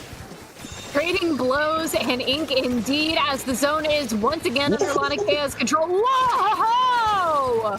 What a shot! Oh my god, I hope somebody clipped that. That was an incredible shot that we just saw there, folks, as the bloodbath in mid is still underway. Laniakea is almost through their penalty points, but Envy said no! More penalty points for you. We are fighting this to the very bitter end. And again, 2 down on Envy as we see the flanks coming from both these sides. Laniakea in control of the zone. Namaka coming from that flank, looking for a pick, looking for that sneaky smash down, and does end up getting another pick. The Carbon being nigh unstoppable in the moment. Yeah, eventually when the dust settles, now you have Laniakea in a similar lockout situation as they had in the beginning of this map. They do also have the specials to kind of work with here. You have Bounce on this Kraken, just trying to see if they can get something going here. We do see an unfortunate DC from Laniakea, so this is going to be really unfortunate for them to try to hold this in a game 3. Envy now with a perma 1-up advantage will take full advantage of that DC as they move into the zone. 2 players down, and that is the wipeout in favor of Envy. Very unfortunate, but you just got to play who's in front of you here, as Laniakea have a rough road ahead of them. Indeed. Less than a minute left on the clock. Now Envy taking control of that zone. We see Gimme just holding space right here on the glass, ready for that pick of a lifetime. Does end up not getting that pick on Blob as Envy takes the lead from Laniakea, but Laniakea does have something to say about that. The chumps are going to be going out, and with the paint under their control, it is looking like they're fighting for their life in the zone here, as Blob does not end up getting a pick on anyone. Laniakea does end up wiping out in the moment, leaving Envy in control of the zone yet again. We are down to the single digits, less than 30 seconds left on the clock now, and unfortunately, it is not looking good for Laniakea as Envy makes the score theirs, gets the 2 that they need to win, and moves forward in the bracket. Yes, it was very deadlocked, though, up until that DC. Again, very unfortunate, but massive props to Laniakea for staying in it until the bitter end there. But I mean, this wouldn't have been set up if Envy wasn't able to get that massive push, that massive wipeout previously on Scourge Gorge, and in this game 3 they still held firm regardless, so really nicely done from them. Envy will be moving on to the next round to fight up against Duck McToof Motifactory Workers. That is a name for sure, but they'll be facing that. Actually, no, they have the potential to face them. Of course, they are moving on to round 3. Forgot about that. Whoopsies. But yeah, they've really nicely done there. You do see the rest of the bracket as well, as Repitition is the only other team to at least confirm their way. So does Mount Kilimanjaro actually in Pathway. So a couple of teams have kind of punched their way. You have Captain Pulp versus Now or Never 7 just finishing as I'm speaking. Really nicely done there, as Kicked Out will be their opponents as well. But we will be seeing a little bit more of how Great White is going to turn out. But unfortunately for me and Carney, we're out of time. Absolutely. It is the end of round 1 of quote unquote round 1 for Great White, which means that it is the end of the block for me and Rocket. It was such a lovely experience being here for SOS. As always, love commentating for IPL, love IPL in general. Everyone does such a great job. Shout out to the TO, stream organizers, streamers, and everyone who has made this SOS possible. But unfortunately, like you said, Rocket, our time is up. My name is Carney. You can find me on carnivai.bsky.social or wherever you get your Splatoon 3 tournament content, because I am practically everywhere at this point, and you will probably be hearing my voice in a couple of days if you tune in from the Ink Up over on Under Pressure. Yes, and as for me, I won't force the issue anymore. But you will find me at Rocket One on Blue Sky. Just gotta get another one in there. You'll find me on Rocket One Blue Sky, like I mentioned. You'll find me at H-Town Splashdown this coming up Saturday. I believe you can find that at Over Splatoon Tourney. But enough said, we'll turn it over to Melodic and SPF Dark for the rest of this SOS and Great White. We'll see you then as we take this break.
Get ready for the next battle, ladies and gentlemen, Zaydevs and everyone's in between. My name is SPF Dark. We're coming at you live here at IPO to bring you our second half of SOS 195. But before we get to our next match, though, I am joined by someone else here tonight. Hi, I'm Melodic. That was a lot. I was not ready. No worries. Completely fine, you know. Sometimes the vibes. I'm a very, very upfront person, if you couldn't already tell, so it's no worries if they caught you off guard. But no, enough about trying to get our vibes fired up here. Our first match of the day is going to be Repitition versus Macaroni Salad here. We're in semifinals, I believe, of the current bracket, right? I can check. I don't think so. Maybe I could be wrong. Yeah, so not semis yet. So quarters. Yeah, quarters. I love quarters. A little bit of a miscounting on my end. You know, it's been a long work day on my end, but that's not the point here. The point is here we're looking at this fun game we all know and love, and the first map mode we'll be seeing here is going to be Zones on Robo Ramen. Gross. Now I know some players of both teams, but I don't like macaroni salad personally, the food, but let's see if they can change my perspective just a little bit. A little bit of a... What was that, Alias? Who lock in? Are they? Very interesting weapon call from both of these sides here. Not really... The pencil's a given, obviously, but yeah, it's the new weapons that I've been showing up more and more already. But the sticker stamper on the side of Macaroni Salad already down the count, and Repetition moving in quickly off that, getting that first zone captured, using the crab stick to create even more spaces, and they're slowly taking away with the points. Yes, we see the splash going down, meaning no crab. It looked like they had cooler, as Repetition is just playing their cards very nicely as they shark on this elbow, which is the key to holding a good position. We see a Booyah bomb coming out. Nice accidental pick, I think, from Rice, getting two with a Booyah of their own at the ready. Seems like Repetition is holding strong on this elbow, giving that a very nice lead. Yeah, 40 points and counting. Macaroni Salad using all their specials just to be able to contest it, finally being able to take the zone. But just like that, Repetition is able to retake the zone instantly, not letting Macaroni Salad be able to run away with all these points here. And even now, the zone is still contested before one of Repetition's owns having been forced to jump out. It seems that Repetition might just be backing up a little bit, giving Macaroni Salad the zone here so they can probably recoup and re-strategize here. As you're starting to get picked off one by one. That's not a good look here, as Macaroni Salad has started to get a good solid hold and advantage here. As we see the crab coming out from goalie, trying to establish dominance on the field. And then more specials being popped. It seems the Booyah battle is in mid right now, determining when Booyah gets popped. Two going down and making it two down now on Macaroni Salad, meaning Repetition can get back into zone with that help of the bubble. Almost only 3 minutes left on the clock, and it's just back and forth between these two teams. Back and forth state right now isn't necessarily a bad thing for Repetition, though. They have such a huge lead that even if Macaroni Salad gets the zone at least a few times here, with that huge lead that they build up, they can very well have a lot of time to try and buy themselves here. But with one going down, that crab take especially going down is a huge pick from Macaroni Salad's side now. That lead is slowly closing with only a less than a 20-point differential here. They can absolutely run away with the lead here if they play their cards right here. But the Booyah bomb from Repetition does contest the zone, at least for a small moment, but it's not enough. The bubbler and the crab take pop from both sides, and Macaroni Salad takes the lead. Repetition is now on the back foot. Yes, we see Macaroni Salad did get there's a DC! Oh my god, they did not want to force the issue here. Now Repetition has an opportunity to get back their lead, assuming we keep I think we are going to keep going. They do have a pretty substantial penalty, so it's going to be still a fight to get it back, but it's not over till... Oh, and okay, so we did end it. They did not want to force it. I am not sure about the DC rules here. Yeah. Hey, gentlemen. It's hard to say. I'm gonna have to take a second to go into the rule book here to see exactly what the official ruling is. But oh my god, the DC was exactly at 2:30. Yeah, that I think. Yeah. I'm not sure, man. I don't know. Okay, the game's finished if there's less than 2 minutes 30 seconds. Oh, You've is it agreed to agreement? Okay. Okay, You know, Slay. If it's Sports agreement, can then yeah. If it's agreement, then that is up to the players. You know, we on our end can only do so much on our side, but man, oh man, it is an unfortunate thing to see there from Macaroni Salad's side, but sometimes it happens and there really isn't much you can do. But I do like that how both these teams are agreeing to replay it because of what happened. I do agree. It's very nice to get to be able to see the full game. Then again, we don't know how bad the DCs are going to continue. Hopefully they don't, knock on wood, because I'm at my desk. But I did want to point out the double sticker stamper. We've been seeing that a lot lately. It seems to be one of those like really top new weapons. Yes, the sticker stampers is interesting. Another DC.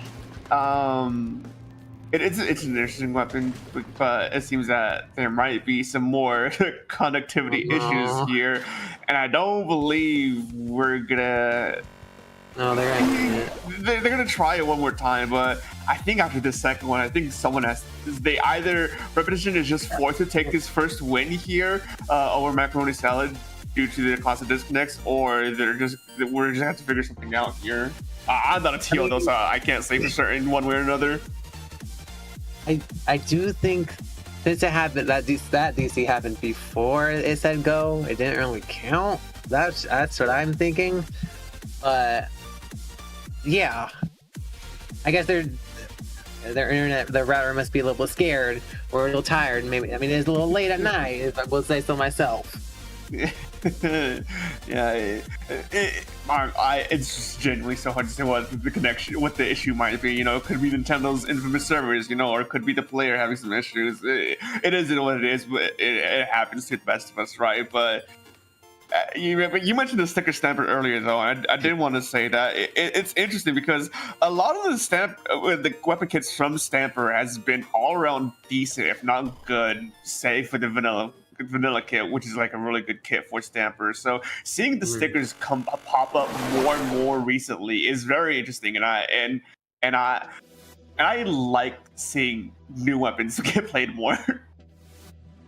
Agree. I do wonder if we're going to see more of any other weapons. Like I've seen a few Dapples, I've seen a lot of the Pro actually. And it's good to see other weapons get a little bit more spotlight, a little more love from Nintendo. And we have gotten word that we are going to get a new host, so we're going to try and reset everything and make sure everything can run as smooth as possible. Yeah, we played this game long enough to know that sometimes this just happens for no inexplicable reason, and you gotta roll with the punches, you know. So it shouldn't be too much longer now, though. I'm sure these players want to get and finish off that first game. Real intense game, by the way. I want to say Macaroni Salad being able to take back the lead towards the end there against Repitition, who had a strong opening. I want to see how that game ends. Oh, that was great. I would love to see it. I got my popcorn ready. I was sat. I was ready. But now we just wait and we do it again. We bring it about same intensity, same heat. We gotta get it. Mm-hmm. And the thing is too, like I don't necessarily like seeing disconnect games because, you know, your first run through the game is obviously going to be this. You have that additional knowledge going through playing the same map mode again. You check that ground, so like things drastically change after that initial playthrough, even if it was like a quarter of like the match time, right? But it's so interesting to see like how these teams react to what they saw from the first time around. You know, at 2 minutes and 30 seconds in a game, that's half the game there. They had that additional information going on the second time around, so it's going to be very interesting to see if things change up this time around. Indeed, I am curious to see who's going to try to make the first approach, try to get that first control. Seems like it's just an idle game right now, a fight for initial control. We already see a crab from Tacos coming out. Definitely putting their stamp on the map, canceling the other crab, meaning no special for Macaroni Salad. 2 going down already. Repitition is putting in the work to ensure that they get this lead early. As I said, 3 go down, leaving just the pencil up, giving Macaroni Salad the time to readjust and reposition. Yeah, we saw Repitition have a relatively similar opener as last time, but Macaroni Salad this time around knew exactly how to come back and punish it once again. And now Repitition's on the back foot for the majority of this first portion of the game, this second time around, and using the specials left and right to keep Repitition cornered, keep them stuck, keep them in place. Repitition is just forced to respect all this pressure already as Macaroni Salad is down to 50 points remaining. Indeed, such a great turnaround from Macaroni Salad. As we saw in the first attempt, Repitition had the early lead, but now we see Macaroni Salad reaching about the same point with the roller going down, 2 down. The Stamper is putting in the work, and he gets taken down. But now, okay, tables turned. They can switch so fast, getting it down to 19. It seems as Repitition is able to get that control, putting a nice fat penalty onto Macaroni Salad. Yeah, a good swing from Repitition to retake zone, buy them some extra time at the very least from Macaroni Salad, but 2 now from Repitition once again. Macaroni Salad is definitely using that first game knowledge to the limit here, keeping Repitition down for the for a majority of this game so far, constantly cycling their specials. Repitition unable to actually keep up with this constant pressure. They just keep getting pushed back further and further, and those penalty points is almost good as gone at this point with only 20 points remaining from Macaroni Salad. With the 3-player down, that's the delayed wipe here for Repitition. Things are not looking good. A Repitition is going to need to utilize what specials they do have to try to clear this elbow. The Booyah comes out, taking time away from that crab. We're about to get to single digits right now. Repitition has to get into zone, but it's just there's not enough people. Macaroni Salad. Oh, they get the cap anyway. Boy, good save from Repitition, keeps them alive for a little bit longer. 58 penalty points on Macaroni Salad's side, and now they're 2 down. Repitition's finally being able to push back Macaroni Salad, flush them out of mid, and actually send them packing to a proper reset so they can finally get their own setup going here. And especially with Tactical Online, they can definitely have the advantage here to try and leverage it to get very aggressive here at this point. But Booyah Bomb is going to be popped here from Macaroni Salad to try and just give them a little bit of extra breathing room. As we see the bubble getting shredded from Floral, as a little bit they start to get pushed back, and now Macaroni Salad, just with the insane amount of paint they have, are able to recap the zone, getting another penalty. And it seems they're just not giving up. They want this lead. They're just having issues because there's so many specials coming out from Repitition. Yeah, Repitition now giving Macaroni Salad a taste of their own medicine with how they're cycling their own specials here. Crab Tank, Booyah Bomb, Tacticaler. It's a constant on cycle with these specials. And even though 1 goes down from Repitition, 2 goes down from Macaroni Salad, now they have the advantage here to go as aggressive as they want without too much penalty here. As we see them take a deep dive, I'm pretty sure that's another disconnect from one of their players. If not a disconnect, a system error. As to the lobby is going. Repitition, unfortunately, at this point, is forced to take this game, even though time and time again they try to reset it for Macaroni Salad's sake, but in the end, it is not enough as Repitition takes this first game. That's so unfortunate because that's how last set ended too. Oh my god, both teams were so equal. It was really a nail biter to see who would pull out on top. But the 2 DCs this time? What is Nintendo cooking?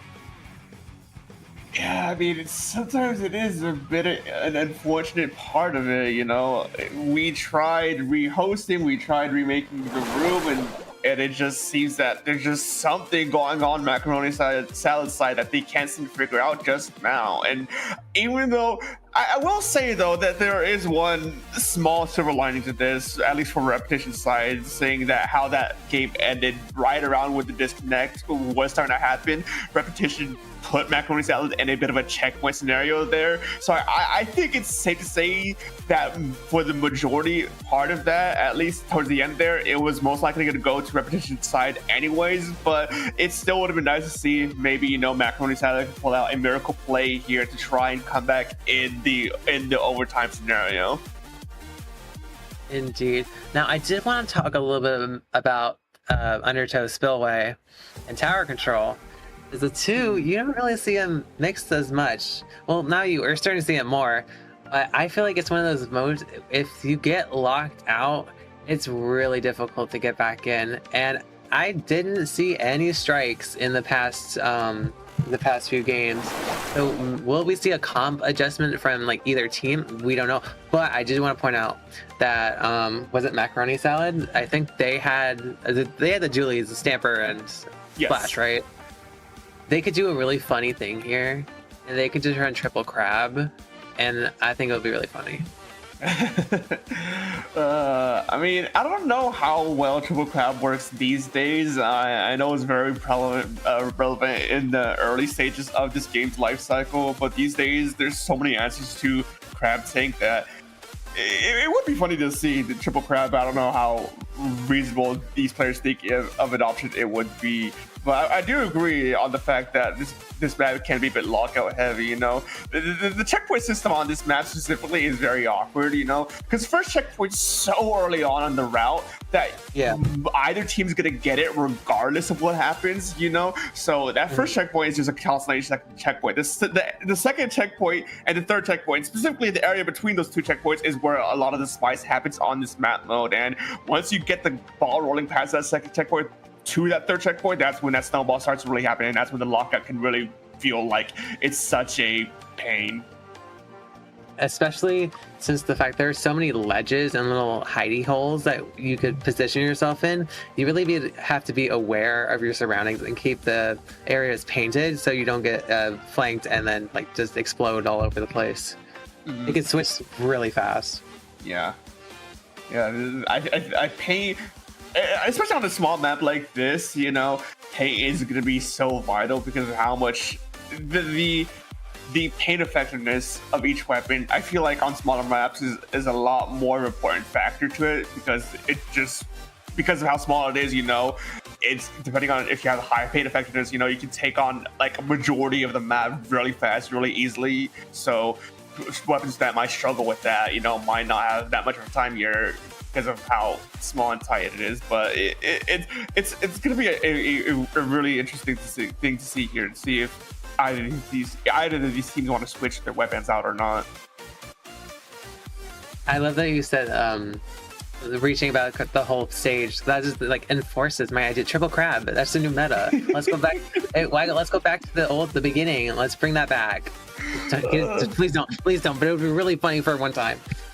I mean, nowadays there's so many specials that just utterly shut down crab tank. Who cares? It's for the bit. It's for the bit. If you want to put the bit, you have to talk to the teams themselves directly. I don't think we have any say. You should do it. It'll be really funny. Oh man, it really. I don't know. I'm getting just flashbacks from those dark times in the early stages of this game, when we can be completely honest. Okay, but like, what if we just see a new side of Macaroni Salad? They saw it, they came, they saw, but now they need to adjust. I want to see if they make any adjustments to deal with the special output and the paint from Repitition, and let's pray that the internet is staying today. Mm-hmm. Yeah, a lot of is on the line right now for having this internet stable connection here, and we see that Macaroni Salad has a completely different lineup, relatively speaking. Anyways, you know, we're back to vanilla kits across the board. No new weapons here on their side, but one goes down immediately for Repitition, two down immediately for Repitition. Macaroni Salad does have a good opening gambit here on this side to actually get the first few points on the board. I'm a Glooga lover. I just want to see. I know Oreo can bring it out. I know we already get past first check, and it seems like they have the Crabman Tower. They're aiming to get hold of this left side. They are ready to go double burst. We have special left and right. They are putting the aggression on, and we see Repitition go 2 down because of it. Yeah, Macaroni Salad is doing a really good job just keeping the pressure, not overextending too far up without the remainder of their team playing it slow and steady before they have a good, solid opening here. And with that solid opening being the tacticaler, as well as that initial pick from Repitition, means that Macaroni Salad is going to be able to hopefully tear through this second checkpoint without any issue. Tri-Strikes was used for Repetition to at least slow it down, but it was inevitable at this point as they're now moving into that third checkpoint. We're at the no man's land here on this map mode where things can absolutely spiral out of control. Zipclaw has to go on the deep side, and the burst bomb combo here takes out one of Repetition's own players as we see Goldie with his Splash Dramatic is absolutely taking away this game here as they're on this tower. Oh my god, Macaroni Salad came back with a vengeance, keeping lots of specials everywhere. The AoE is going crazy, Strikes coming out, gets to pick on Goldie, and it seems to be the end of Macaroni Salad's push. They get to 15 on what first go. That is oh, he's trying to keep it there? Oh, they're trying to do some shenanigans to wait for their team to come back. Okay, 3v3 right now, we got the roller, and okay, and now I think it's the end of the push. Yeah, things are finally resetting here. Macaroni Salad taking down to 15 within their first push is a very solid opening on their side. But now Repetition's turn to try and get their own push going here. And Repetition is nothing to slouch at either. Once they can get into position here, things can absolutely run away on their side now. But unfortunately, that's not going to be the case here. 2 goes down for Repetition. Macaroni Salad moving in to pick off the remaining players one by one. And with another 2 down, that's a delayed wipeout. Their team is staggered as Macaroni Salad moves in with the tower to retake mid at the very least. We see the strike. However, half the game is gone already. You see as Repetition is trying to force their way back into mid, getting a pick on the Gluga. Specials being popped. We see Floral here doing a little shark on the left side, trying to catch someone off guard. Isn't quite able to. Has the bubble ready to go. So will they were definitely be trying to take space with this here. As we see kind of Macaroni Salad back into a corner. As the tower starts to go along the path, with the Zipcasters ready to go as well, see if they can use that to, because they're just backed up, they can't move. Yeah, the Repetition has Macaroni Salad in a bit of a stalemate here, not giving them the space they need to actually get moving here. But the Zipcaster goes in and is immediately recalled by somehow as they're punished from that recall. Now Repetition is at a good position here to tear through that second checkpoint, head to that third checkpoint, potentially put themselves in the lead here if they can play their cards right. Shiny doing their absolute best here on the tower, but the Booyah Bomb is going to flush them out as another player is caught in the mayhem. 2 down for Repetition with another jump out. That's practically a wipeout there as Macaroni Salad takes mid. This is such a nail-biting game. Oh, the roller getting a nice cancel on the crab. So Repetition has to break the I lied. No, I'm right. Repetition has to break the checkpoint in order to get lead. And on this map, it's really hard, but we see 2 down on Macaroni Salad, so it might become possible if Repetition is able to utilize their specials in such a way to give them that holding power. It's just really hard for both sides are just this good in the game. Only under a minute left.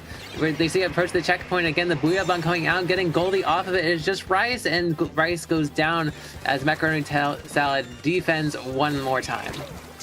Yeah, with 38 seconds remaining and Floral jumping out, things are not looking good for Repetition. That tower is going to speed its way back to mid as Macaroni Salad is going to opt to just make sure they can stall Repetition out for as long as they can, using the crab tank, using their specials to keep them back and down for the count for as long as they can here. But the crab tank did get popped instantly, and now Macaroni Salad has time to cover online. 15 seconds are going to be called here as Repetition going to be trying everything they can to at least make sure they have control of the time. Our overtime is called here, and with 10 seconds going and Repetition pushing Macaroni Salad back, we are going to see an overtime here. Okay, but Macaroni Salad does have the GG Booyah, comes out, but Repetition has the strikes, and they're able to get on tower. Macaroni Salad taking game 2 with no DCs. We made it through. Man, oh man, that really came down to the very end. Both sides using their strikes and the Booyah Bomb to try and make sure they can maintain control of the tower. But it seems at the end here, it is Macaroni Salad who comes out on top against Repetition, meaning we will be seeing a game 3, which could be Splatzone's Barnacle and Dime. Both teams on their last lifeline now. Whoever loses this game is going to be going home and not going to be seen for the remainder of SOS 195. So this is all or nothing for either team. Okay, Barnacle is amazing. I love Barnacle. I'm lying. But we get to go to Barnacle and Dime on zones. I feel like the adjustments Macaroni Salad made in the last game really helped them in their favor. I feel like everything just worked so well together. They were able to coordinate their specials. They did have a little scare there near the end and kind of the middle of losing lead, but were able to hold on to their defense, which was really fun to watch. My jaw was on the floor like the whole time. But here's the thing. Now I'm gonna flip the question. How does Repitition adjust for Macaroni Salad? What are they gonna bring out? Yeah, that is the question, because Macaroni Salad did completely swap off the stickers stamper, as well as switching from the Twinkle Dualies to the Glugga Dualies, which I think worked out at the end for them, so it's going to be the question. It really is going to be the question of what is Repitition going to be pulling out here in response to what Macaroni Salad put out in response to them in the first place. Barnacle Dime here, it's an interesting map, to say the least. It's not my favorite, but I don't think it's as bad as most people think it is. It's just relatively flat and mostly one note here, but we'll see here exactly what these teams are decided to do here. It seems that Repitition did stick with their guns there, thinking that it's more than enough to win this game here, and we see Macaroni Salad return back to the sticker stamper. Okay, but we don't see. I think Goldie was on End Splash last game. We don't see any more strikes, even though it isn't tower, but it is zone. Strikes could have been that key. But I believe in both teams able to use their kits effectively. As we see the crab from Goldie coming out already. There's 2 crabs in the field. It's almost like my triple crab dream, but not quite. Both teams fighting to see who will get the first cap as the roller does go down. It is tight for mid. Yeah, both of these two teams are in an intense turf roll right now. Macaroni Salad finally coming out on top as Repitition just still holding their ground for as long as they can. Socials being used incongruent with each other from both sides, but it seems that Repitition's Booyah Bomb does get the counter here, but 2 down for Repitition means that Macaroni Salad is going to be able to clean up mid here and start pushing Repitition back as they get ready to hold here. Yes, we see the pencil now has cooler, allowing for Macaroni Salad to play more aggressively with the bubble and zone. It's going to be really nice to get that quick respawn. A minute gone, and we already got to 62 to 90, but Repitition has control now, and everyone's up, so it's really anyone's game. The roller trying to get a move on the pencil isn't quite able to, just asserting so much pressure, and it's kind of hard. It's kind of fun to watch. Oh, nice pick by the Booyah Bomb. Yeah, both of these two teams were just fishing, just trying to find something, anything, but Repitition is coming out on top in these 1-for-1 trades here, and now that lead is about to get swapped here. Macaroni Salad isn't fast enough, but they stopped in the nick of time with only 1 point remaining, and they are able to capture before they can take lead. Repitition now having a decent chunk of penalty points to try and get through if they want to get that lead point again, but Crabstick is pop here to try and keep Macaroni Salad down for the count for as best as they can, getting 1 pick down in the process. We see Repitition is making their move onto zone. The Booyah trying to come out to stall it. It's going to be the roller shenanigans up in here as they try to take control of their plat. 3 minutes. Stanford going down inside their own Booyah as Repitition establishes a strong hold onto their plat. Ready to get that lead back in a few seconds and see if they can extend it to the furthest they can. Yeah, that's the goal right here for Repitition, and try and buy themselves as much time as they can against Macaroni Salad. They know Macaroni Salad has the bite in them to fight back and retake the zone eventually here. So Repitition is able to take it and bring it down to about a 25-point differential here in their favor before Macaroni Salad finally keeps up. But the thing is here, Macaroni Salad's penalty points was as short as Repitition's initial penalty points here. And now those penalty points are as good as gone. And with a solid whole 2-down scenario for Macaroni Salad, Repitition is in a bit of danger here as they have Macaroni Salad's on the deep end here, trying to keep Repitition down for the count. Yes, we see the Stanford going down, about to have another lead switch up in here as Macaroni Salad takes the lead. The Booyah getting almost shredded. Cooler is up, Bubble is up, everything is coming out from Repitition to try and get another penalty up. 2 going down, giving Repitition the prime opportunity to get to push back Macaroni Salad into their base and try to get that lockout. We see the nice use of specials there as we try to extend into Macaroni Salad's base. It seems a little huddled right there.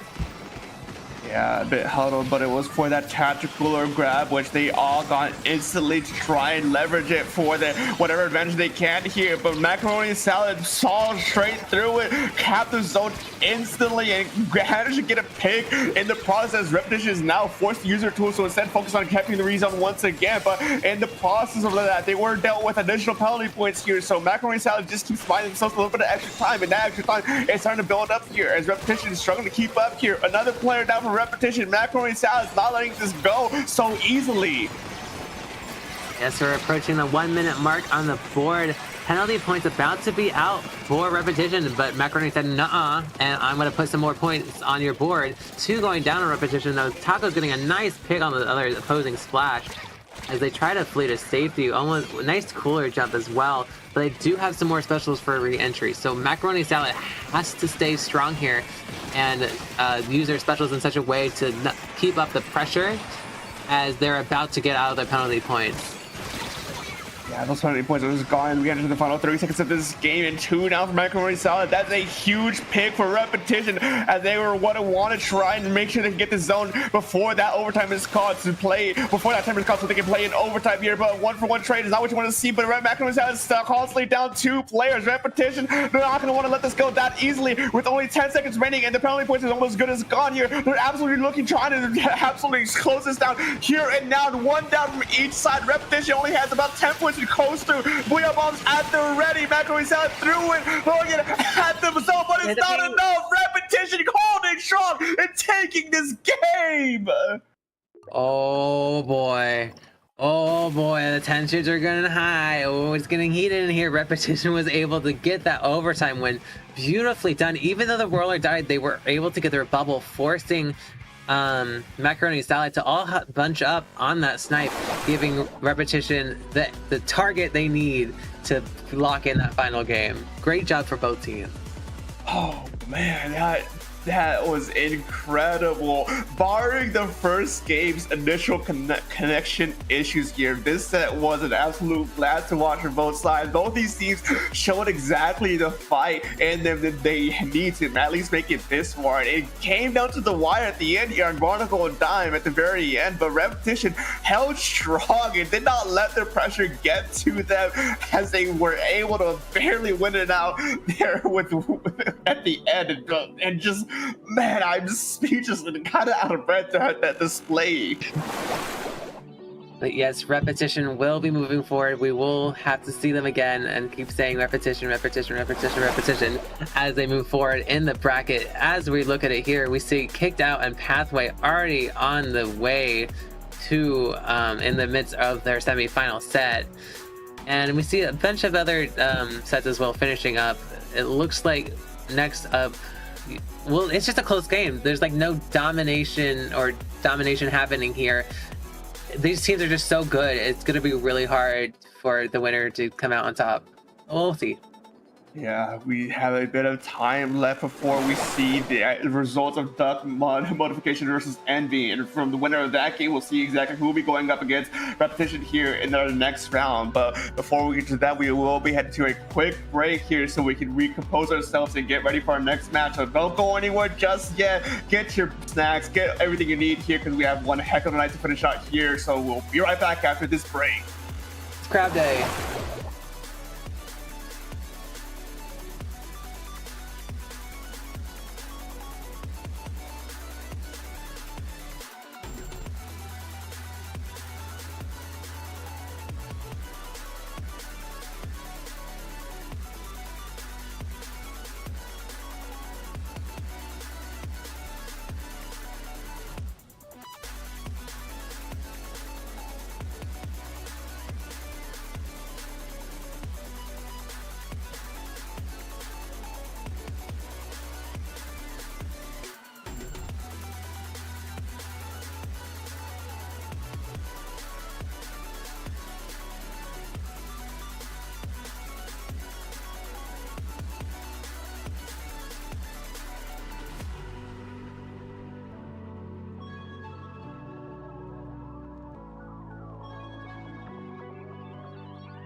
Alrighty, welcome back, SOSers.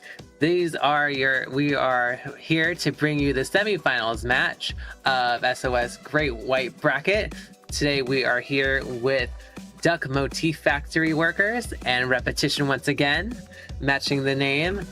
And yeah, we're moving into the best of 5 territory as we reach the end of the bracket. I'm ready for some exciting stuff.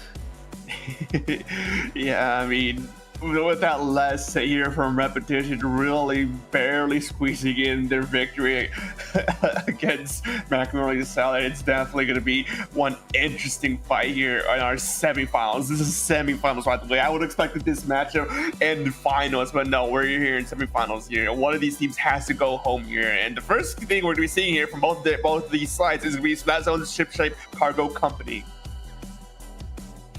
I personally I'm not the biggest fan of Ship-Shape myself. I wish there was more of a left side to traverse, because there's only really like one right side. But if anything, it's better than Lumeria, so I'm happy. Now I just want to see, will they have any weapons that take advantage of that elevation besides Pencil? Will we see maybe an edit or maybe an X-Flow if we're feeling adventurous today? It's gonna be interesting to see what these two teams, because I haven't seen Duck Motif yet. I'm not familiar with what they run, so it'll be interesting to see how that plays into Repitition's strong lockout heavy comp. Yeah, I mean, recapping what we saw from Repitition already, we've seen the traditional Pencil, right? We've seen the roller, we've seen the sticker stamper, and I believe they also have a Splash-O-Matic on their side. I believe that's the weapon comp they've been running so far, and they haven't really swapped off for that much, if at all, from what I could tell, if that last set was a given from anything. As for Duck Motifactory workers here, I don't really know what to expect. I do know that they are pretty much kind of Duck Motif, kind of not, but I don't really have that much experience viewing that team as a whole, so I really don't know what to expect, especially now, considering the fact that Duck Motif as a whole really hasn't been too active until as of recently, given their activity for the World Series, which you should totally check out in the coming weeks, right? But that's enough yapping about me. We are going to be heading out to see exactly what these two teams are bringing to the table here. Okay, for same comp we've seen from Repitition. Oh, my baby, my Octobrush. Oh, I love Octobrush. I'm so excited to see how it plays out. I'm very biased to Octobrush, but not to these teams. I still think it's a very even fight, as we see approaching mid with the same goal, get that first cap, establish some ground. A very early crab coming up from Taco. This was 15 seconds as they try to take top left. The floor's going down. Lots of pressure coming out already, and it's only the first 30 seconds, and no one has capped.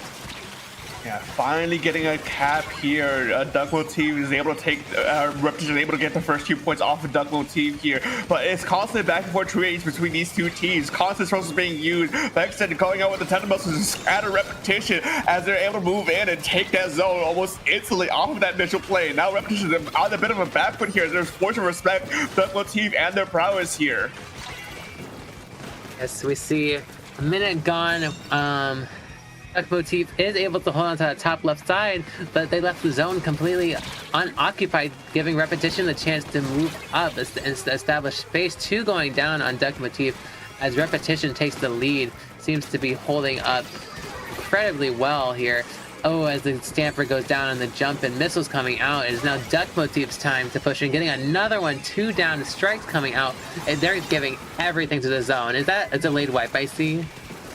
It could be a delayed wipe as Duck Motif is going on the hyper offensive here, keeping Repitition locked out here. And this section of the map is very dangerous for a lockout snowball scenarios here. And Red Show jumping in to try and get a cheeky pick here before forced to back up here. That could have been very dangerous for them though. But in the midst of all that, Duck Motif is able to take lead here, and another player goes down for Repitition. That is not a good sign, as that Red Shell's finally done on the off. We see a jump out here from Duck Motif. Repitition is able to finally break through that initial hold here, but with the damage has already been done, 35 points remaining, that is a very solid hold, and counting as 2 is down for Repitition. That's not a good sign.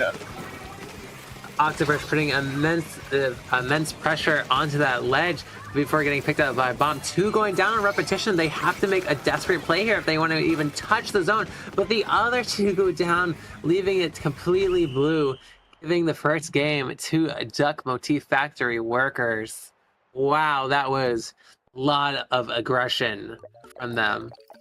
Yeah, I mean, some of it could be attributed to the map here. You know, this map is very terrible from being able to push up that specific point Duck Motif was holding, from that specific section of the map that Duck Motif was holding really well here. It's such a horrible thing to try to push past. And Repetition, even though they were able to get the first initial points against Duck Motif, I think they were able to get about 40 before Duck Motif was able to move it and absolutely punish that initial holding from Repetition. They were actually looking relatively well here, but the fact of the matter is, because of how this map is shaped up to be and how it sort of all plays out, you have a hard time trying to push past that specific choke point. Okay, but now we're moving into Clan Blitz Barnacle and Dime once again, going back to the mall. We are shopping for some clams today. I went on a new purse, maybe. It's gonna be interesting because here it's all about getting that economy and making sure you have enough for your push and not losing your hold, or else like the table can get completely flipped. So it's gonna be interesting to see if Repetition is going to be able to use what they have been in past sets and apply it here to hopefully lock out Duck Motif Factory workers. But I know they're not gonna make it easy for them. And the thing is, too, we are in a best of 5 set instead of the best of 3 from previous sets, so Repetition has a little bit of extra wiggle room going on this and going forward here in us at West. So losing that first game isn't necessarily as bad as losing the first game in previous sets were. So there's that at the very least here. So it's really going to be up to how Repetition is going to want to try and adjust what Duck Motif has been showing them so far, and how well can they adjust to that over the course of these next few games here. But that's a question for later, as we still have this first game to get through at the very least to see exactly how these teams will be holding up. And I do see the Wiper coming in instead of the Octobrush So from Red sad. Shell. So sad. No Octobrush. The Wiper is still cool, I will admit. Same thing, we're going straight into mid, trying to get as much clans as we can early on, try not to die in any unfavorable situation. A sword fight here on the side, Red Shell coming up on top before getting avenged by the pencil. Oh my god, let's just react to that crap shot. 2 down on Duck Motif Factory workers, aiming to try to keep control of mid. They just aren't quite able to. The hold that Duck Motif has is just too strong. Yeah, Repetition did have a bit of an opening earlier with 2 down from Duck Motif, but it seems that Duck Motif was able to hold their ground well enough that Repetition was unable to actually act on it. And now they're the ones on the back foot, even though Duck Motif was once again down a single player here. We see Tacos on the crab take, unfortunately gets spammed out from the bucket from Duck Motif, and now the 2 down once again from Duck Motif make that 3 down. Repetition is able to actually finally act on this, and they're moving in quickly, moving in fast to get in position so they can actually get some clans scored, especially with that bubbler sitting under that basket. It could be a huge catch out if they play their cards right. All right, we see a little bit of trying to get a push off here with the Booyah. 2 going down on Duck Motif, and the bubble's still at the ready. Another one going down, and it's just a pencil up as they get the Repetition gets the first score of the board. I did see a little bit of clam economy back there, so this could be extending past as we already got to 56.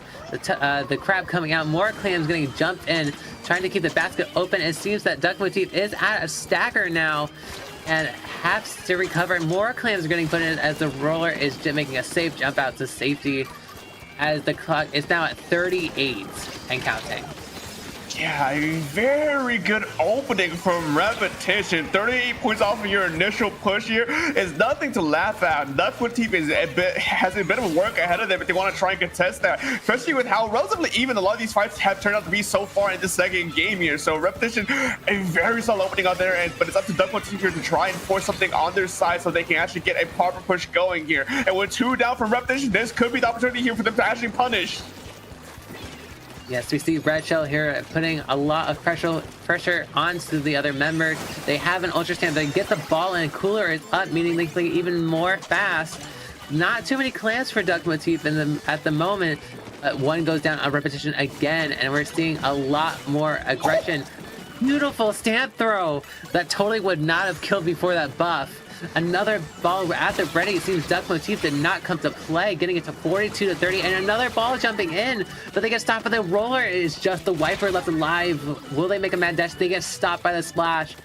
Almost getting a lead there, but Repetition is able to hold on tight.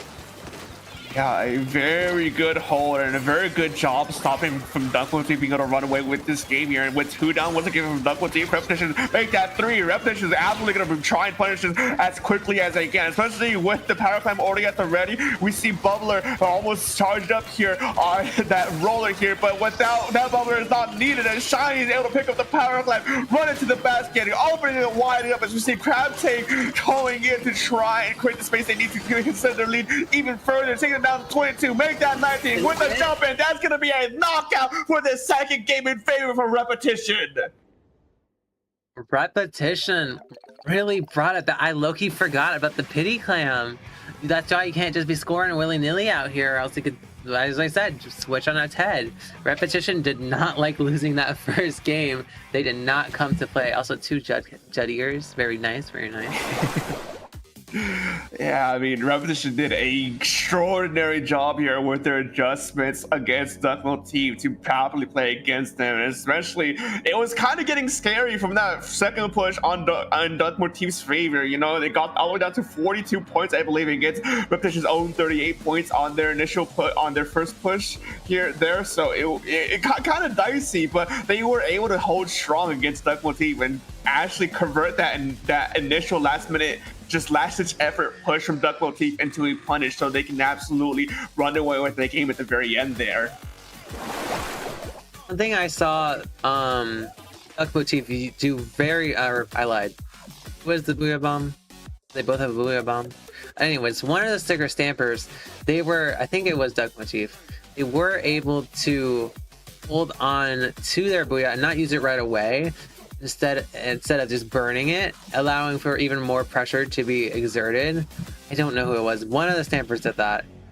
But it was really nice to see how these, even in a game where there isn't as much coordination required like Splatoon 2 with the specials, they were able to use it together to get the objective done and end up KOing. I don't know. I think maybe it was the other team. I don't know.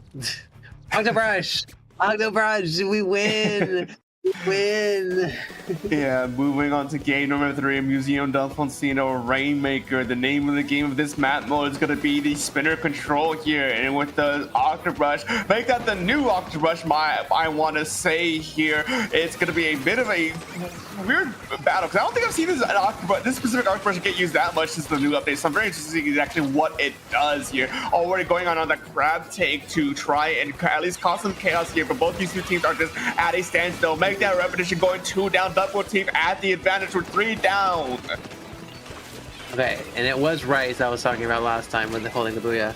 But a nice jump out from them. See, missiles coming out. It looks like Duck Motif is going to get this first checkpoint if anything opposes it. And this could be the snowball that Duck Motif is looking for. Cooler ready. Kraken also ready. Great for displacing the other team. As a nice one goes down, trying to climb up into this top right, but getting denied by the splash due to the knockback buff. He's still going for it. Is he able to get it though? No, he gets shut down. They are able to extend their lead just a little bit, getting it to 45. 2 down on Duck Motif as Repitition tries to take back their spinner. Yeah, I mean, we're getting a little bit overzealous there. Unfortunately, Duck Motif seem to have lost some of their pushing power in that process, and they were only taken down to 45 points remaining, which in this map mode specifically isn't that much of a huge lead extension after that initial checkpoint. A lot of points can be lost past that 45, so it could be very important to see how Duck Motif wants to try and further advances. The good news is, though, that that first checkpoint's already gone for them, so they don't have to worry about repicking up the Rainmaker once again, but Repetition is actually struggling to maintain control of their own spinner. They do have one player down, trying before eventually jumping out, and we see Taco's Crab Take here is used to try and maintain control once again, but it's just a lot of chaos. The Duck Motif is just all over the map right now. I think Repetition is struggling to keep track of where everyone is at any given moment. Yes, 3 minutes left on the clock. Taco's stuck in the ink down on the ramp.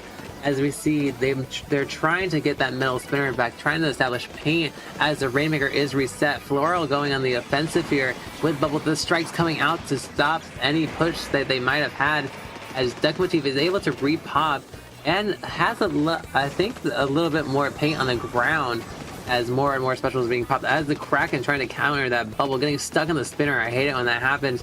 But we're just moving up here. The Forge going down, lots of dancing on the stop spinner as Kai ends up picking it up, trying to make a mad dash.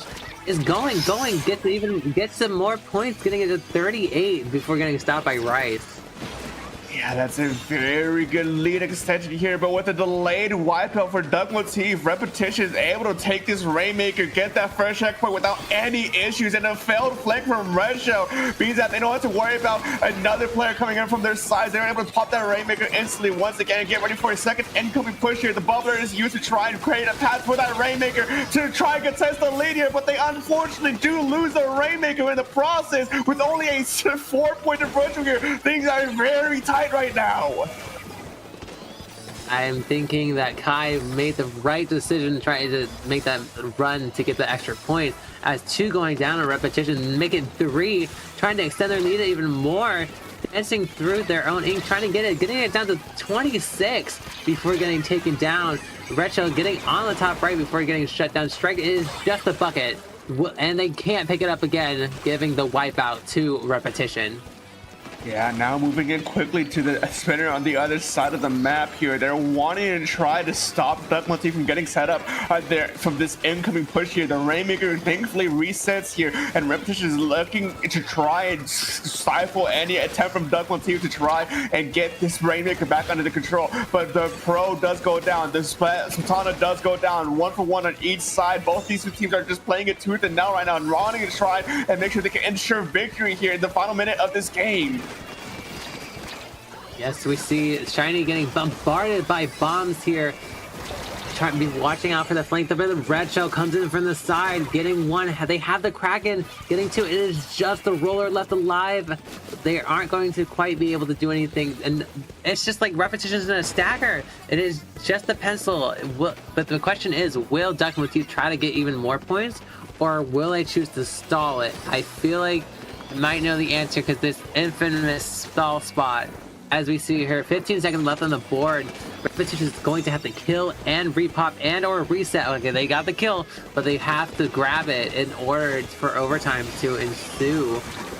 Yeah, that wall is such a tricky situation here. I think Red Shell's gonna be able to pick up that Rainmaker without any issues. No, in the nick of time, Repetition picks up the Rainmaker, and we're having 1 minute additional of overtime here with 2 players down from Duck Motif. This could absolutely be an overtime victory here, but they need to protect Rice while rest of the Rainmaker makes it on the back end, trying to make sure an attempt at the Rainmaker's alive, but no, they are safe from victory here. Once again, as Duck Motif has 30 seconds to try and survive here.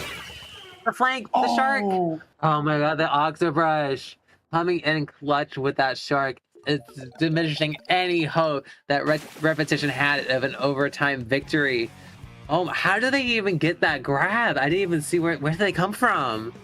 Oh, the spinner was positioned in the right position for them to be able to just jump, split roll off of it and onto the wall to pick up that Rainmaker. And I want to say that the Rainmaker overtime timer, when it's not picked up, it's not when anyone position. It is a very fast timer, and you're running out of time there. So Repitition had such a good attempt there to try and win in overtime, but unfortunately, Duck Motif has a little bit too many of just sharking and flanking weapons for them to probably be able to regroup and protect the Rainmaker in time. And man, it was such an entertaining attempt, and I gotta commend them for making it. I was sitting here, I was watching the Rainmaker, and I was like, okay, are they gonna shoot the Octobrush? Do they know the Octobrush is there? And then the first person, and then when it started to move up, it was like, oh, I don't think they know, because the shot made them come out of the ink, but I don't think the Rainmaker carrier was able to see that, allowing for Red Shell to swoop in and finish that game. We are at a 2-1 right now. Duck Motif only needs 1 more win to advance onto finals to fight against Pathway, the winners from last week. It'll be interesting to see what they bring out or what Repetition brings out, or actually no, what both teams bring out to see what they can do to win. Because right now Repetition has a longer battle to fight. Yeah, this is definitely going to be a fight for stamina at this point for Repitition if they want to try and take home this victory here for SOS 195 here. But sitting at match point here, they're definitely going to be feeling the pressure against Duck Motif. One more game is all they have, and they're sent home. While Duck Motif has one more game to win, and they're moving on to grand finals here. So it's definitely going to be a very intense game. I know for a fact both these two teams definitely want to try and at least move on to grand finals here. And so it's going to be the question of how well these two teams adjust with what they've seen so far, especially on the side of Repetition. Alrighty, opening from Repetition, we see no comp change going on to Duck Motif. I don't know, we saw the pro last time, but they're sticking with the Octobrush. We all cheered. As Tower Control is one of those maps where it's really hard to get to that second checkpoint, but once you're past it, it's really easy to snowball, especially if you hop onto bats, as we see the fight for mid here, trying to get special, see who can get the first move. Yeah, Repetition trying to get the opening into their favor here, and it's just constant 1v1s from either side, back and forth picks being brought from both sides. No one team has a clear advantage here. Duck Motif does try and make to move this tower at least up a little bit, but it gets snuffed out almost instantly from Repetition. Both these two teams are playing carefully, and the Tenemus is coming out from Vexing here to try and scatter at least that one lone player from Repetition. Means could give them the opportunity to try and get a push going proper. Already a minute into this game, no progress has been seen from either team, but the Forge does go down, giving Repetition the first move, as Redstone is trying to, we're just dancing around the corner, forcing the Kraken to be popped, trying to delay this first checkpoint as long as they can. But once again, that nerf from the tower, but getting a nice pick on Rice, getting two is okay. They are able to bring the tower back, but will they be able to have the momentum to move forward with it as strikes come out? Redstone's is doing everything, getting hit by, finally getting taken down, as it's just back to stalemate again.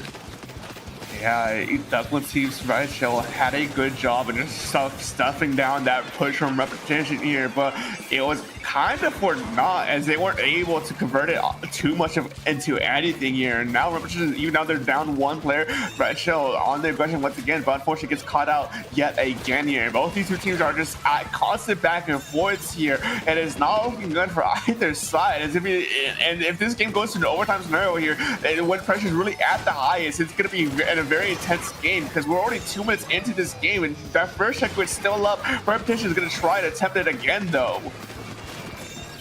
I feel like we have to use some sort of special here to push back Duck Motif as far as we need to get that first check. As we do, we see Rice getting a nice pick on the brush, who got a little too confident there in the fact that they killed it, but the Booyah Bomb armor is able to come in clutch. Not much progress after that first check. It's really tooth and nail here, as Duck Motif is now starting to get to the first check with the strikes ready to go, but they are at a man disadvantage, so it's going to be easier for Repetition to try and defend this checkpoint. Yeah, I mean, the silver lining here is Repetition did manage to break through that first checkpoint on their side, and Duck Motif has to sit there for at least a few seconds if they want to try and break through here. But the Kraken is a good opportunity for them to cause enough distraction that they're able to break through that first checkpoint and break through the lead. Duck Motif moving up forward, up that ramp, and Repetition down one player, but the Booyah Bomb from behind is able to scatter them and stall out that tower just enough time so they can actually, Repetition can regroup once again and force Duck Motif back home. So we see the Bucket doing some nice maneuvers around that Booyah, and little Shark from Vexen trying to stall a tower as much as we can, getting jumps in. They have the Tena missiles, they have the man. Two down on the side of Repetition. This push is still going.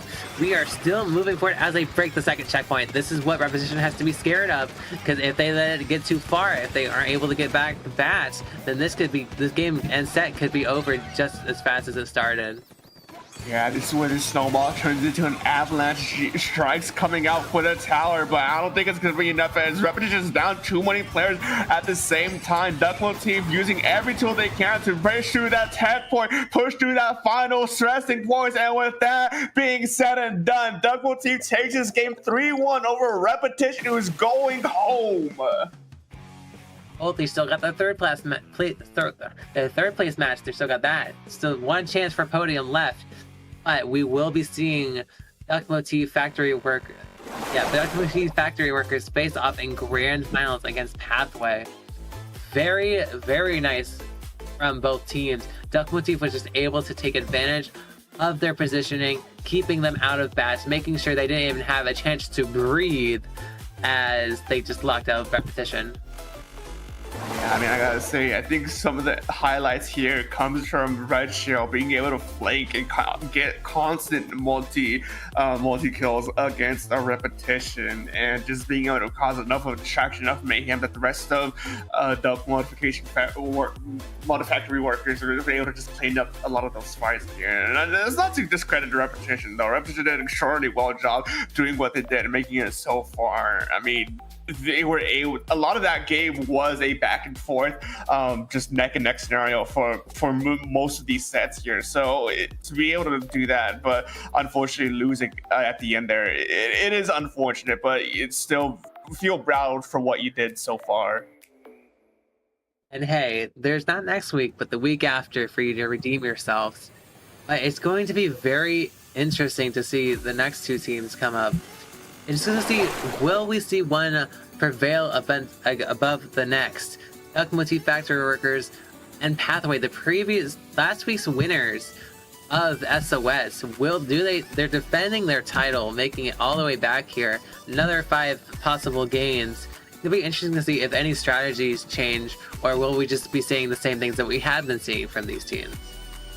Yeah, I do believe Duck Motif will most likely stick with their guns, not changing too much. And when they did change, it was one, maybe I think 2 weapon changes. But I do know for a fact that the Octobrush was swapped to the Viper for 1 game during this last set here. As for Pathway, I really have no idea what to expect on their side. I mean, they did win SOS our last SOS here, so there is some precedence for them to be able to make it here again, you know. So it's gonna be a bit of a as far as we know right now, things are stacked against Duck Motif. I do know a little bit about Pathway. I know we got Mondi on the Battle Junior, we got Bonk on the Rollers, we got Spec on the Stamper. We're probably going to be seeing Sticker Stamper once again, since that seems to be the most popular weapon. And we got Zekrom on the Pencil. So overall, a really well-rounded comp. They got the aggro, the defense, everything they need to succeed. But will Duck Motif Factory Workers have what it takes to break through the defensive lines, to bring more aggression than Pathway? Will they be able to get the path to victory? Mm-hmm. And I will say too, I think this first map mode is going to be stacked for Duck Motif's favor, at least for a little bit, because before the water level drops here on Mahi Zones, it's a really small and really tight map, and Red Shell and Octobrush can be an absolute nightmare to deal with, depending on what their exact kit and if they're running Ninja Squid or not. I don't remember looking at their equipment from last set here, but before that water level drops, the map's very small, and typically what I see anyways from watching this game time and time again is that whoever can get that first solid hold on this map can typically ride those first 40 points to the 60-point mark where the water level drops without too many issues, because retaking on this map before the water level drops is very hard and a very difficult thing to do. Indeed, I am, because we have seen a lot of back and forth games in this tournament. I wonder if we will actually, how early the water will take the drop. There are still islands on the side, but they are more risky until the water drops. It's going to be interesting to see how each team chooses to approach and how they're able to take control, that first control of mid, giving them that lockout. Mm-hmm. Yeah, I will say I am genuinely excited for this matchup here. We've seen Duck Motif already, and we know Pathway has their victory from last SOS, so it's gonna be not necessarily a clash of titans, but a very entertaining set nonetheless. Both these teams have very good reasonings to make it here, and have shown why they can make it here, at least time and time again. And for Pathway, and making it without too many issues from Duck Motif. But I'm eager to see exactly how this set plays out. I wonder if, since we already know what pathway is going to run, we know that pretty much for a fact. I want to know, will Duck Motif, well, we already talked about the wiper and how that might come out. But will they bring anything new that we haven't seen? Maybe a secret weapon of sorts? I see that range blaster for like 3 stars. Will we see a range? Perhaps. Not today. Yeah, I was gonna say I don't think we'll be seeing as much as a Blaster player through and through. As much as I would love to see Blaster, I don't think we'll be seeing a Blaster here. But already both these two teams are on a break, waiting for this zone here to see who can get the first few points on the board at the very least, and who can convert it into the first major victory turn on their side. Pathway down 1 player almost immediately to make that 2 in favor of Red Bull keeps 1. Pathway is forced to back up at least a little bit. Tactical are being used to try and leverage some advantage on their side, but they're forced to back up once again as that Zipcaster comes out from that Motif. Yeah, it's a very one-on-one fights happening here in the early as the 3v3 in the board. Just a fight for control overall. Booyah Bomb coming out to try and push back that pencils, but the Sharking Brush strikes once again as they're able to take down Spec. Zipcaster at the ready, trying to push back this pencil. Is able to, but just a little bit scared of the roller as they are able to kill in just 1 flick. Zuka coming out from Bonk isn't quite able to find anyone just yet. They do have 1 more shot, so I could be mistaken, and I am. But 2 going down on Pathway, giving the ultimate lead and control to Duck Motif. Yeah, Duck Motif, Red Shell getting those first initial 2 picks on their side. Man, Duck Motif is able to take this zone and keep it under the control until that water level drops, as I mentioned earlier. And now the maps open up. We're now going to see the true potential of how this map's going to be working out here for the remainder of this game, as Duck Motif is trying to keep Pathway out and down for the count for as long as they can. But Pathway uses Booyah Bomb to try and recontest the zone and take the zone. At the very least, giving a hefty amount of penalty points to Duck Motif. We saw, unfortunately, Red Shell running out of ink there. Only 1 penalty point left for Pathway, but Duck Motif is not letting them breathe right now. 3 minutes left on the clock as Duck Motif's penalty points slowly tick down, but very fast as well. Pathways needs to be able to regroup and get specials to get in as the pro comes out, getting the slosher as well. 2 down on Duck Motif. They are able to contest the zone, but they have to watch out for their surroundings, make sure there's no more flanking brushes or any other opposing forces as they try to make their re-entry into mid. And with 2 down, make that 3 down for Duck Motif. Pathways finally broken through the defense from Duck Motif, and now they're going to be setting up for their own hold on their turf. And with no penalty points in sight, they can potentially cruise this all the way down to at least 31 points remaining, especially with 2 players down once again. Bonk using the Exuka to try and recontest the zone here. We're not trying to recontest. Duck Motif trying to come back in here, but it doesn't get, they don't get a single pick off that, unfortunately. But it doesn't matter at the end of it, as Pathway's still running away with these points. The missile is getting the Spec. It's just the junior in zone painting. Pathway is able to take the lead, but they are 2 down, but the bubble is able to hold immense space as their team respawns. They aren't quite able to recap just yet, but the junior ends up going down 15 seconds. We're approaching single digits here as Duck Motif is able to get that cap and give a big fat penalty, capitalizing on killing in the pencil, meaning delayed cooler. 2 more going down on Pathway. 3 down, and it's just the junior left alive as Duck Motif is about to get out of their penalty themselves, and this is a very close game. Yeah, this could be very dangerous for Pathway. Those penalty points are gone at this point. It means that Duck Motif has to play whatever tool they can to ride it out to at least 13 points remaining. Red Shell going on the deep line, gets 2 for 1 special. That is a huge swing from Duck Motif's side, as Pathway is unfortunately not going to be able to have the manpower to contest this zone here with only 5 points remaining to play about. Unfortunately, not enough to contest this zone, but the players from Pathway are able to move in quick enough. 1 point remaining on their side, and the painting power is not strong enough from Duck Motif as they take their control of the zone. Oh my god, they're really wanting the fighting out to the end. Only a minute left. It is just Bonk left on the zone, meaning no more progress will be made for Pathway.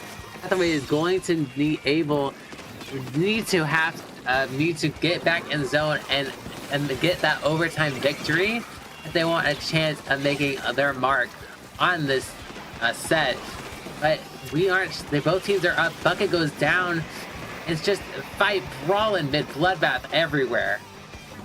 Oh, both of these two teams are just taking these fights wherever they can, however they can, getting picks after picks after picks. But Duckmo team is slowly losing that battle. 2 down on their side, and Pathway is finally set up on their own solid hold here. They have a decent amount of rally points to try and shoot through here, but with 10 seconds remaining, it means this game is going to be on Pathways to lose here. We will be seeing overtime for Pathway, meaning as soon as Duckmo teams can contest the zone long enough, they can win this game here, but with only 17 points remaining with their friendly points and 1 player down on their side. Pathway is looking to try and shut this game down here and now. 1-1 trade on the right hand side. That's not what you want to see for Duckmo team, as Red Shell's going on the deep end with the Octobus to try and get whatever picks they can. And it's not enough. They get 2 down and with the triple ink strike. Pathway unfortunately loses this game as Duckmo team takes his first game.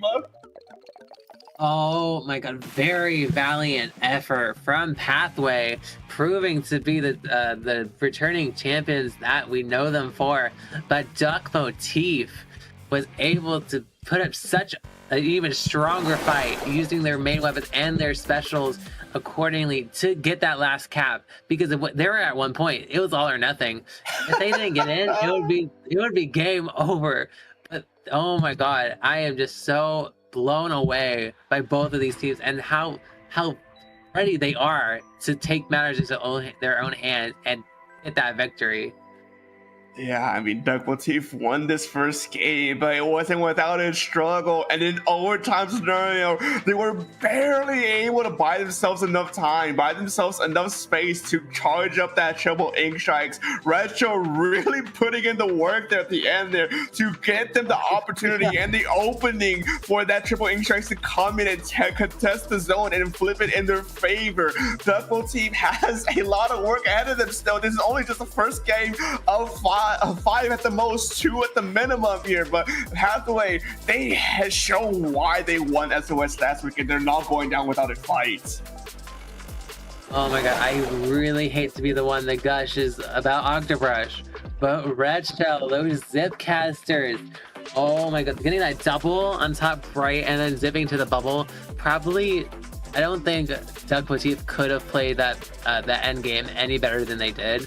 It was just so back and forth between each team. I'm almost speechless. I was almost standing out of my chair, but we still got some games so we can get that done. And oh my god, I just don't know. It's so close. Yeah, I mean, you really said it. It is so close. Both of these two teams are really neck and neck here. Moving on to Tower Control Hagglefish Market, it's going to be an interesting thing to see here. If maybe Pathway wants to try and shake things up a little bit here, because we know Duck Motif, from what we've seen so far, they really stick with their weapon comp. They know what they have works, and they don't want to try and change that up here. And we see that here once again as Pathway comes in with a new weapon this time around. But Duck Motif, nothing really new on their side.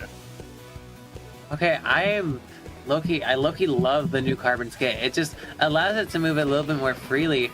And it is tower control. I was thinking it was zones for a minute, but it is tower control. So Chumps will that be the key to ensuring that Pathway is able to make their move and really force the objective here? As I say that, 2 go down, and Duck Motif is already taking tower. 3 go down now. Yeah, Duck Motif found the opening and they quickly acted upon it. Pathway down with a delayed wipeout here. We see Red Shell on the Zipcaster going in. Gets 1. Can they get a second? They get 2. That is a huge opening on their side as Duck Motif takes that fresh checkpoint with ease.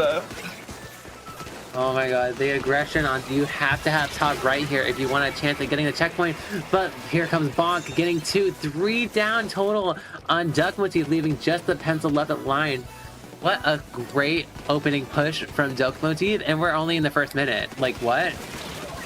Yeah, 1 minute in, and that's the push you get right out of the gate. That is a good sign for you, but what's not a good sign is Duckwood team going 2 down. Pathway with Tacticooler, with the Super Chumps are able to take this space without too many issues, and now popping the buoy up on that first checkpoint. As good as theirs at this point, as they're able to clear it without too many issues. Now can they potentially get that second checkpoint, or at the very least contest where they lost the lead in the first place? It looks like they are, as Duckwood team is still down 1 player. Second checkpoint contested here, and the thing is what this map mode specifically is that once you get past the second checkpoint, this is when a snowball can turn into an avalanche, so Duckwood team has to be very careful here. They're already at the last checkpoint. This is an amazing place. They have that bubble ready to go. They aren't able to pop it in time. 3 going on, and it's just bonk. It's just bonk, and they're in that spawn, so that's going to be the end of Pathway's push. 15, I'm getting deja vu to that Undertow Tower game. It's only 3. What are we doing? It's so close.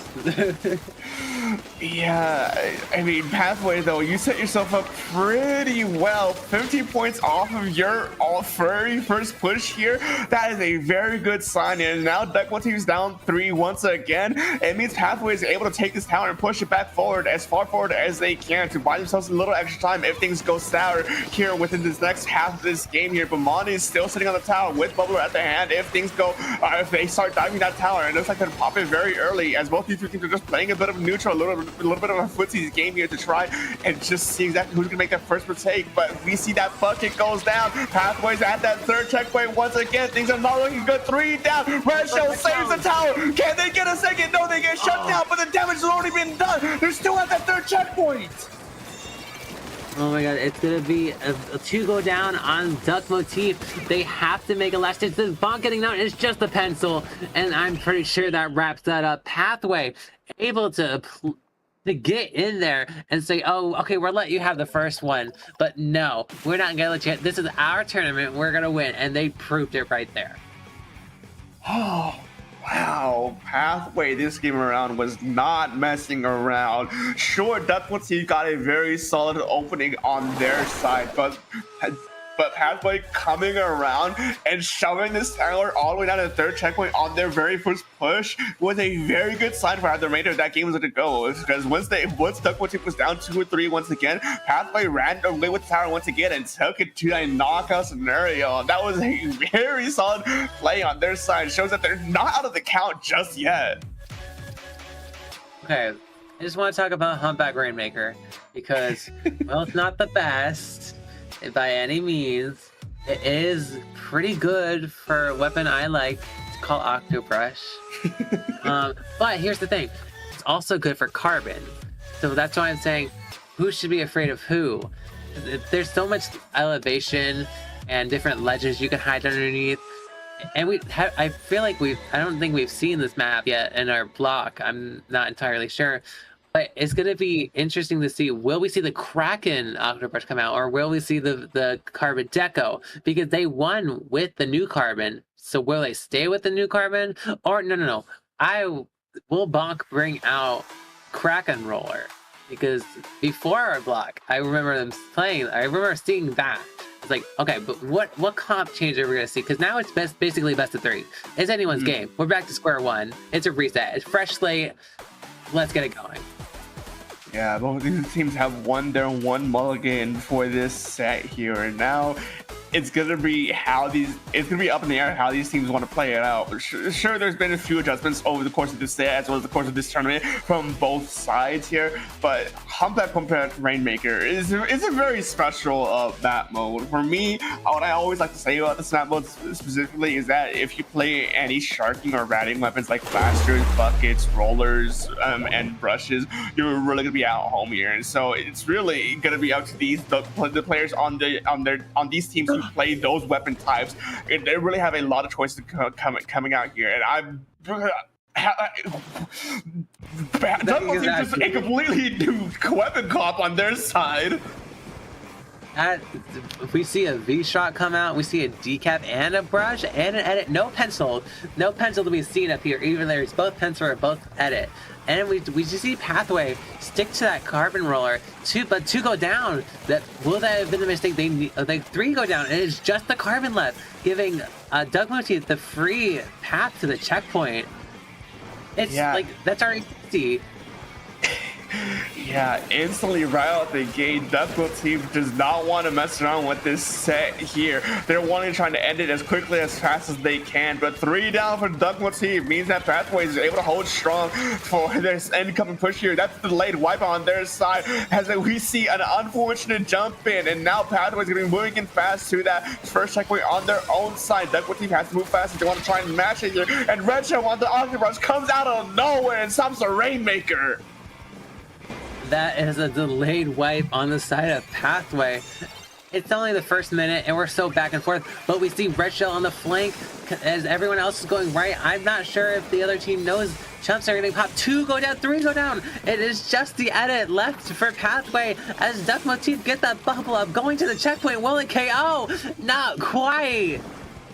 Oh man, Duck Motif is just pretty much the gas pedal slammed down right now. 1 point remaining here with 3 minutes and 30 seconds remaining on this game. That is a very solid push here. In order for Pathway to win this game here, they need a true knockout, and that's a hard thing to do here. So Pathway has a lot to try and climb through, but with that first checkpoint out of the way, that is definitely the first step to trying to win this game here.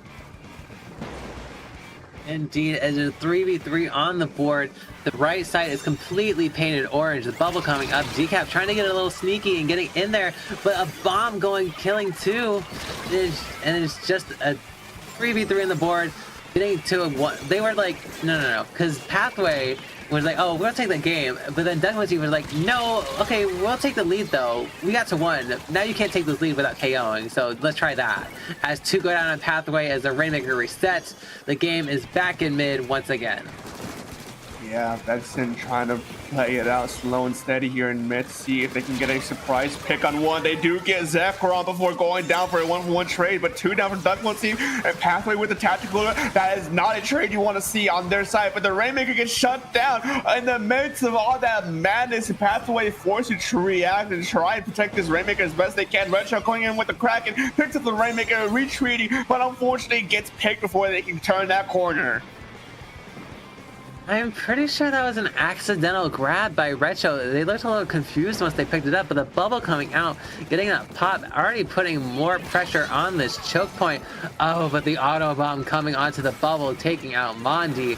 Zuko coming out into the corner, trying to make sure no one else could grab it, denying any push. Oh my god, what a great turnaround from Vixen. Was it Vixen, I think? Getting that carbon, but they were back fast with Cooler as Pathway is ready to make their next push, still holding on to this elbow, but the Kraken comes from behind.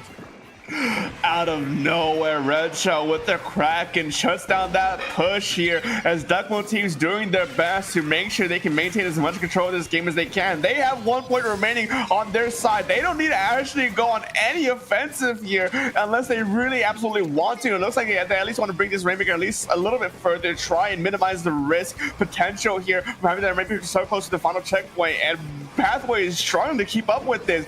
There's so much paint from Duck Motif's side here that Pathway is starting to turtle up here, and it's not a good sign for them. Oh, it looks like the rain. I think the timer ran out on the Rainmaker because Vexen went down. But this is Duck Motif is in a very good spot. They have map control.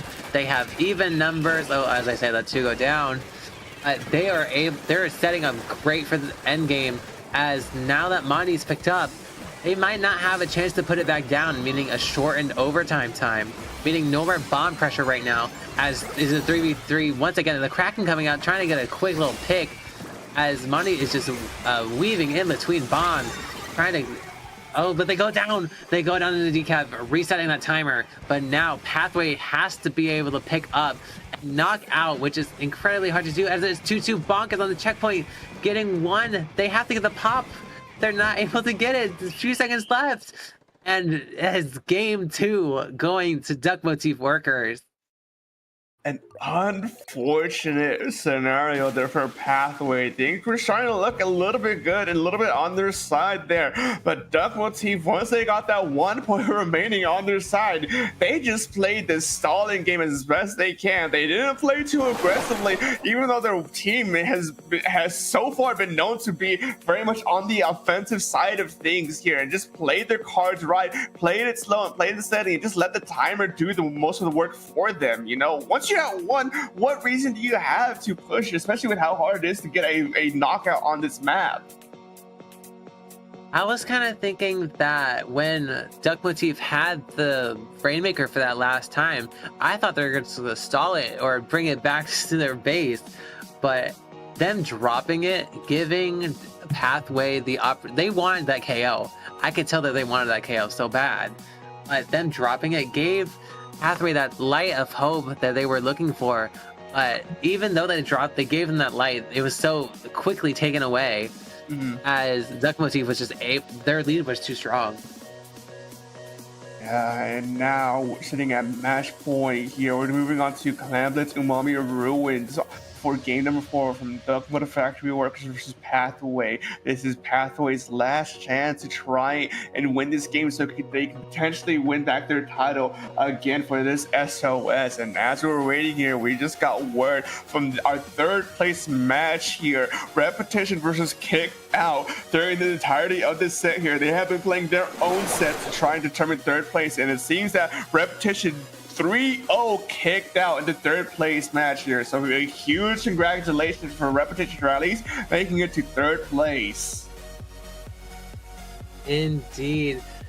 They were really, I guess they were pretty upset about losing the Duck Motif. They were able to return the favor to Kicked Out. I'm just glad that everyone is able to get their flowers. They should be proud of how far they've come. And I hope they are able to return maybe next week or the week after for the crown. But let's stop talking about that. This is match point for Duck Motif going into it. We see the Kraken roller from Pathway come out and a 52 from Duck Motif. 2 weapons we haven't seen in the set yet.